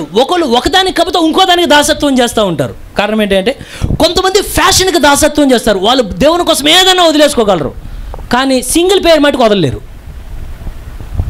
అర్థం అవ్వలేదండి? అంటే దేవుడు వాక్యం కోసం ఎన్నైనా మాటలు చెప్తారు, కానీ సింగిల్ పేరు వేస్తారు కదా చేరట్లాగా. అర్థం అవ్వలేదు ఇంకా? అర్థం కాలేదు అనుకుంటా. ఈ చీరలు వేసేటప్పుడు సింగిల్ పేరు ఇది చందన బ్రదర్స్లు వేస్తారు కదా, నా 2 కాళ్ళ పెట్టి. ఈరోజు ఎంటర్‌ప్రైజెస్లో అది ఎక్కడ వచ్చిందో నాకు అర్థం కాల. నువ్వు ఏమని వదిలిపెట్టడం? కారణం ఫ్యాషన్ అనే విగ్రహానికి ఏమంటున్నాడు సాతాను? నమస్కారం చేయండి. ఎక్కడుండి వస్తాయి అన్నీ? నువ్వు ఏదైనా చెప్పు పాస్టర్ గారు, మాకు ముద్రలు చెప్పు, సీక్రెట్లు చెప్పు, మర్మాలు చెప్పు, ఇవన్నీ చెప్పు, కానీ మమ్మల్ని వాటికి సింగిల్ పేరు గురించి ఏమడగబాకు. బ్రదర్, ఎక్కడ ఫ్యాషన్ విగ్రహం చాలామందికి. నెక్స్ట్ చాలామంది అండి దైవకంగా ఎంత ఉండాలో అంత ఉంటారు, ఎంత మాట్లాడతారు, కానీ వాళ్ళు స్పోర్ట్స్కి దండం పెడతారు. మేము ఎప్పుడు దండం పెట్టలా. నువ్వు ఇక్కడ ఇంత వాక్యం వింటారు, కానీ ఇంటికి వెళ్తే క్రికెట్ చూస్తే చేతులు రాగవు. ఎక్కడికి నమస్కారం? దేవుడు నెబుకద్నెజరు ఏమంటున్నాడు? సాష్టాంగా ఎక్కడి నుండి వచ్చిన ఆత్మలు? ఎంతమందికి అర్థమవుతున్నదండి? కింద నుండి వచ్చిన ఆత్మలు ప్రేరేపిస్తున్నాయి. రండి నమస్కరించు, నమస్కరించు, నమస్కరించు, నమస్కరించు. సరే, ఇదంతా కాదంటే ఒక కాంప్రమైజ్ స్పిరిట్కి పోనీ లోపడతావా? కొంతమంది సరే అటు ఇటు కాదు, కానీ చల్లగా నులివెచ్చగా ఏదో అట్లా జీవించేద్దాం క్రైస్తవులుగా. కానీ కొంతమంది ఉంటారండి, లక్షల మంది దిగేటప్పుడు లక్షల మందికి అర్థం కాల ఏనాడు లేనంత ఒక గొప్ప పోరాటం జరుగుతున్నదని. కానీ ఆ రోజున భూమి మీద ఉన్న ముగ్గురికి అర్థమైంది, మనం ఉన్నది సమయం మామూలు సమయం కాదు, కానీ ఏనాడు లేనంత భీకర యుద్ధం మన మధ్యలో జరుగుతున్నదని. వారి మాటికి నమస్కారం చేయట్లా, కానీ 2 చేతులు పెట్టి నిలబడ్డారు. ఓ నెబుకద్నెజరు, నీకు భయపడే పనే లేదు, మేము నమస్కరించే పనే లేదు. ప్రవక్త అన్నాడు, ఒకవేళ ఇప్పుడు కానీ ఎత్తబట్టు జరిగితే, కేవలం పరలోక రాజ్యానికి ఎత్తబట్లో వెళ్ళగలిగితే ఒకవేళ 500 ముందు ఉన్నారు అని ప్రవక్త చెప్తే, అంటే ఈ యుద్ధం 500 మందికి మాత్రమే వేడిస్తుందా? అంటే ఆ హీట్ తగిలి, అరే మనం యుద్ధంలో ఉన్నాం, మనం ఏంటి ఇలా ఉన్నాం, మన పిల్లలు, మన ఫ్యామిలీ ఎలా ఉంది, మన చర్చ ఎలా ఉంది, మనం ఎలా ఉన్నాం. ఈ హీట్ అనేది ఎంతోమందిని తాకదండి, కొద్ది మందికి మాత్రమే ఆ వేడి తాకుతూ ఉంటుంది. ఏమనంటే ప్రతి విషయం మీరు గమనించండి. ఒక సామాన్యంగా ఉన్నవాడు ఏం చేస్తాడంటే ఆరాధనకు మాత్రం వచ్చేది సామాన్యమైన జీవితం. కానీ ఎప్పుడైతే ఈ యుద్ధం నీకు అర్థమైందో ప్రతి పగలు మొరపెట్టడం ప్రారంభిస్తావు. అయ్యా ఈరోజు ఇంటిలోండి బయటికి వెళ్తున్నాను అయ్యా, ఎక్కడ శత్రువు ఏ ఉచ్చు పెట్టాడో తెలియదు నాయన, ప్రమాదాన్ని గురించిన భయం కాదు, నా ఆత్మీయ జీవితం ఎక్కడ దిగజారిపోకూడదు నాయన.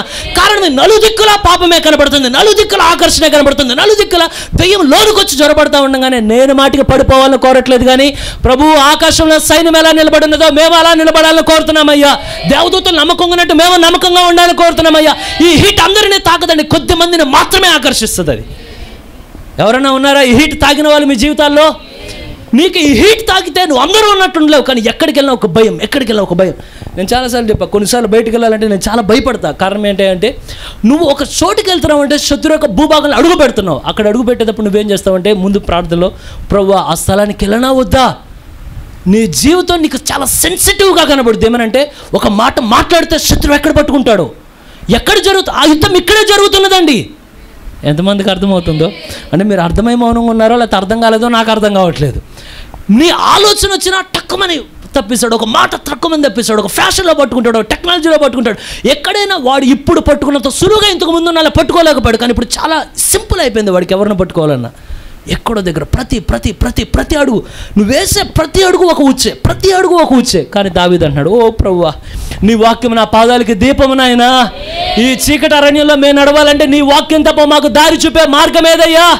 ఏమంటుంది? లోకం నుండి వేరు చేస్తున్నది అయ్యా, పాపం నుండి వేరు చేస్తున్నది, లోక ఆకర్షణలు వేరు చేస్తున్నది. ప్రతి విషయంలో జాగ్రత్త జాగ్రత్త జాగ్రత్త జాగ్రత్త జాగ్రత్త. ఏ బ్రదర్, చాలామందికి ఈ హీట్ తగలదండి లైఫ్లో. చాలా cool life, cool life, cool life. నువ్వు శత్రువుని ఇంకా సరిగా అర్థం చేసుకోలేదని అర్థం. ఎంతమంది ఉన్నారు నాతో పాటు?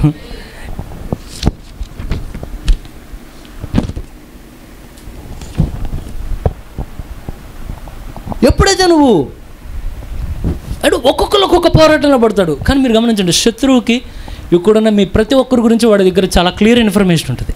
ఎవరెవరికి ఏ బలహీనతలు ఉన్నాయి, ఎవరెవరు దేంట్లో పడతారు, ఎవరెవరు ఎంత క్లియర్గా టక్మని పడిపోతారో తెలుసు. కానీ వాడు ప్రతి ఒక్కరి మీద ఈ వేడిని పంపిడు. కానీ నువ్వు ఎప్పుడైతే అంటే పాపంలో ప్రతి విషయంలో నువ్వు జాగ్రత్తగా జాగ్రత్తగా జాగ్రత్తగా నువ్వు అడుగులు పెడతావో అప్పుడు అంటాడు ఏమనగానే పిలిచి, ఓ శత్రుఘ్న మేషక అబేద్నెగోలు, నేను చెప్పినట్లుగా లోకంలోని ఏ ఆకర్షణకి మీరు నమస్కారం చేయట్లేదా? నో సార్, మేము సాష్టాంగ నమస్కారం చేయం, మా పిల్లలు సాష్టాంగ పడకూడదని మేము కోరుతున్నాం.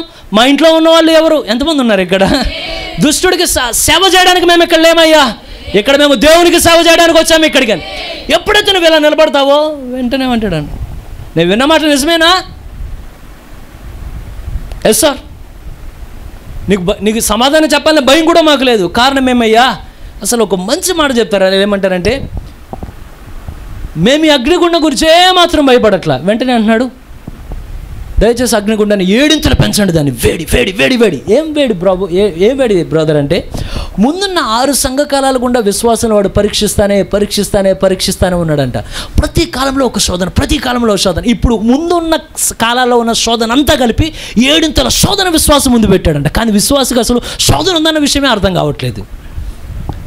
అంటే అది నీకేం చేస్తుందంటే, నీ లైఫ్లో నీకు ఇంకా ఇంకా ఇంకా భయం.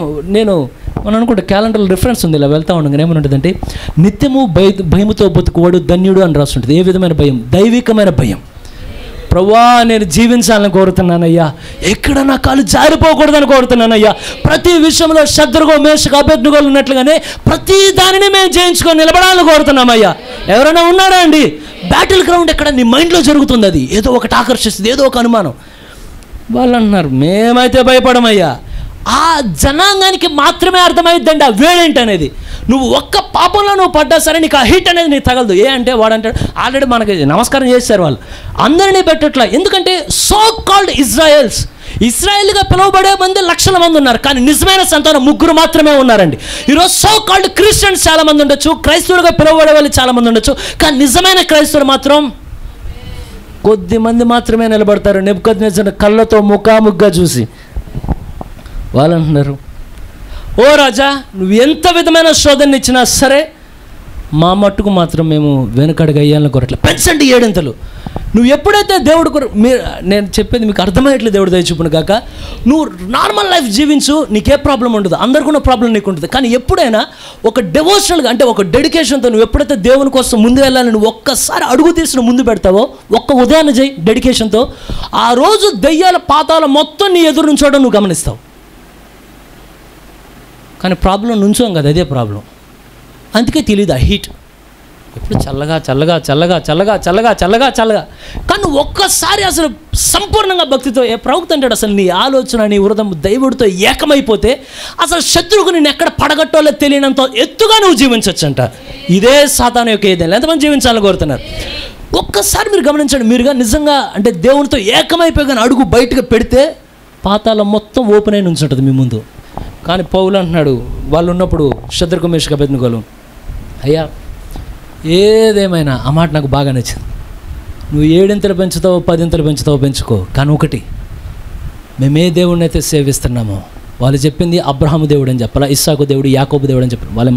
మేము ఏ దేవుడిని సేవిస్తున్నాము, రాత్రి పగలు ఏ దేవుడి కొరకు బతుకుతున్నాము, ఏ దేవుడితో ఆ దేవుడికి మాకు మధ్యలో చిన్న పొరపాటు కూడా లేకుండా ఎల్లప్పుడూ కడుక్కొని శ్రేష్టంగా మాకు తెలిసినంత వరకు మేము జీవించామో, ఆ దేవుడు, మేము సేవించిన ఆ దేవుడు ఎంతమంది ఇక్కడ చెప్పగలరండి? అందరూ చెప్పలేరు. జీల్ కలిగిన వాళ్ళు మాత్రమే చెప్పగలరండి. దేవునితో మీ అనుభవం సరిపోయిన వాళ్ళు మాత్రమే చెప్పగలరు అన్నమాట. దేవుడికి మీకు ఆ క్లోజ్ రిలేషన్ వచ్చిన వాళ్ళు మాత్రమే చెప్పగలరు అన్నమాట. మేము ఏ దేవుణ్ణి సేవిస్తున్నామో ఎంతమంది చెప్పగలరు అన్నమాట? ఇక్కడ ఈ రాత్రి కాదు, మేము ఏ దేవుణ్ణి సేవిస్తున్నామో, మేము ఏ దేవుణ్ణి ఆరాధిస్తున్నామో, ఏ దేవుని మేము నమ్ముకొని జీవిస్తున్నామో, ఏ దేవుడి కొరకు మా జీవితాలు త్యాగం చేశామో, మండుచున్న ఈ వేడమి నుండి కూడా రక్షించడానికి ఆయన సమర్థుడు. ఆయన దేవుడు. ఆయన ఆ క్లోజ్ రిలేషన్ ఏమంటే ఫ్రెండ్ ఫ్రెండ్ ఫ్రెండ్ ఫ్రెండ్. మొత్తం నా పౌలు దగ్గర ఓడంతా కొట్టుకుపోతే సమయంలో, మొత్తం సామాన్లన్నీ బయటకు పడేసే సమయంలో, మొత్తం అయిపోయే సమయంలో అక్కడ పౌలు నిలబడి అంటాడు, ఓ సైన్యాధిపతి సైనికులారా, నేను సేవించుచున్న నా దేవుడు, ఏ దేవుడు నేను సేవించానో ఆ దేవుడు చెప్పాడు, మన తల వెంట్రుకల్లో ఒక్కటి కూడా నేల రాలేదని ఆయన చెప్పాడు. ఎవరు? నీవు సేవించుచున్న నీ దేవుడు. ఎంతమంది పగలు సేవించే వాళ్ళు ఉన్నారు ఆయన్ని, మధ్యాహ్నం సేవించే వాళ్ళు ఉన్నారు ఆయన్ని, రాత్రి సేవించే వాళ్ళు ఉన్నారు ఆయన్ని, ఆలోచనలో సేవించే వాళ్ళు ఎంతమంది ఉన్నారు, మీ ధ్యానంలో సేవించే వాళ్ళు ఎంతమంది ఉన్నారు? నీ పరిపూర్ణ జీవితం అంతా పోయగలిగితే నా మాట చెప్పాలి. నిలబడేట్లని దేవుడు దయ చూపించిన గాక. నువ్వు నిజంగా అంత సేవించగలిగితే భయం. వాళ్ళు అన్నారు, మేము దీనికి భయపడం. ఎంతమంది ఉన్నారు? బ్యాటిల్ గ్రౌండ్ ఎక్కడుంది? అంత కాముగా ఉంది. నీలో అవిశ్వాసం, అదొక బ్యాటిల్, అదొక యుద్ధం. అది నీ లోపల వచ్చే ఒక చిన్న సందేహం. దేవుడు గొప్ప కార్యాలు చేయలేకపోవడానికి అడ్డు పడేదేంటి తెలుసా అండి? గొప్ప గొప్ప కార్యాలు కాదు, కేవలం నీలో వచ్చే ఒక డౌట్. మీరు గమనించండి, ఒక చిన్న డౌటే అంత వ్యతిరేకమైన ప్రభావం మన మీద చూపితే, దేవుడు కృపచేత ఆ చిన్న అవిశ్వాసాన్ని పక్కన పెట్టి ఆవగింజంత విశ్వాసాన్ని పెడితే అది ఎంత గొప్ప ప్రతిఫలాలు ఇస్తుంది మనకి. ఇక్కడ నీ థాట్ ఆల్వేస్ చెక్ ఇట్. ప్రతిసారి గమనించండి. నా ఆలోచనలు ఎంతమందికి అర్థమైంది? ఎంతమందికి అర్థమైనదండి?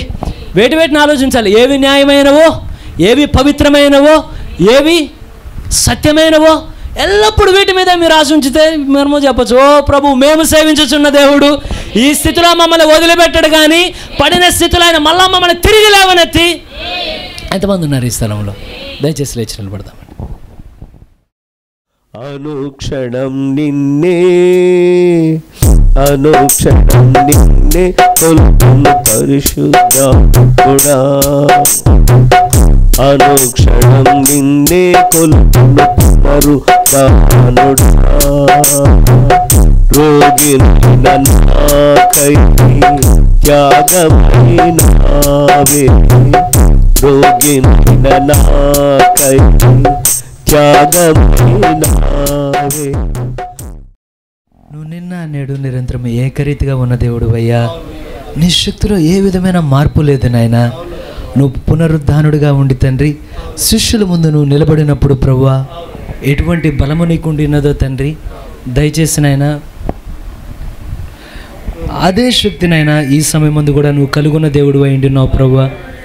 కానీ ఈ యొక్క రాత్రికాల సమయం ముందున నీలో ఏ విధమైన మార్పు లేదు కానీ తండ్రి, మరి దయచేసి నిలబడిన మమ్మల్ని మీ యొక్క కష్టాలకు అప్పగిస్తూ ఉండి ఉన్నాం. మా హృదయం అనే సింహాసనం మీద నాయన శత్రువు ఉండడాన్ని మేము కలలో కూడా ఊహించలేమయ్యా. మేము శత్రువు కొరకు ఈ స్థలానికి రావట్లేదయ్యా. శత్రువు మన ఉండాలి మా ఆలోచనలో కూడా మేము ఉండకూడదని మేము కోరుచూ ఉండి ఉన్నాం. కానీ మా చేతులైతే మేము అడుగుచూ ఉండినామయ్యా. దయచేసి మా హృదయంలోనికి మీరు రండి నాయన. మా దేహం మీకు దేవాలయాలుగా ఉండాలని మేము కోరుచూ ఉండి ఉన్నాం. మా పట్ల మీకు ఎన్నో ఆలోచనలు ఉండి ఉన్నవయ్యా. మేము మా పట్ల అనుకున్న ఆలోచనల కన్నా నాయనా ఉన్నతమైన ఆలోచనలు మా పట్ల నువ్వు కలిగి ఉండి ఉన్నావయ్యా. అయ్యా, మేము మా గురించి మేము అనుకున్న దానికన్నా తండ్రి ఇంకా గొప్పగా నిలబెట్టాలనేది నీ ఆలోచన ఉండినదయ్యా.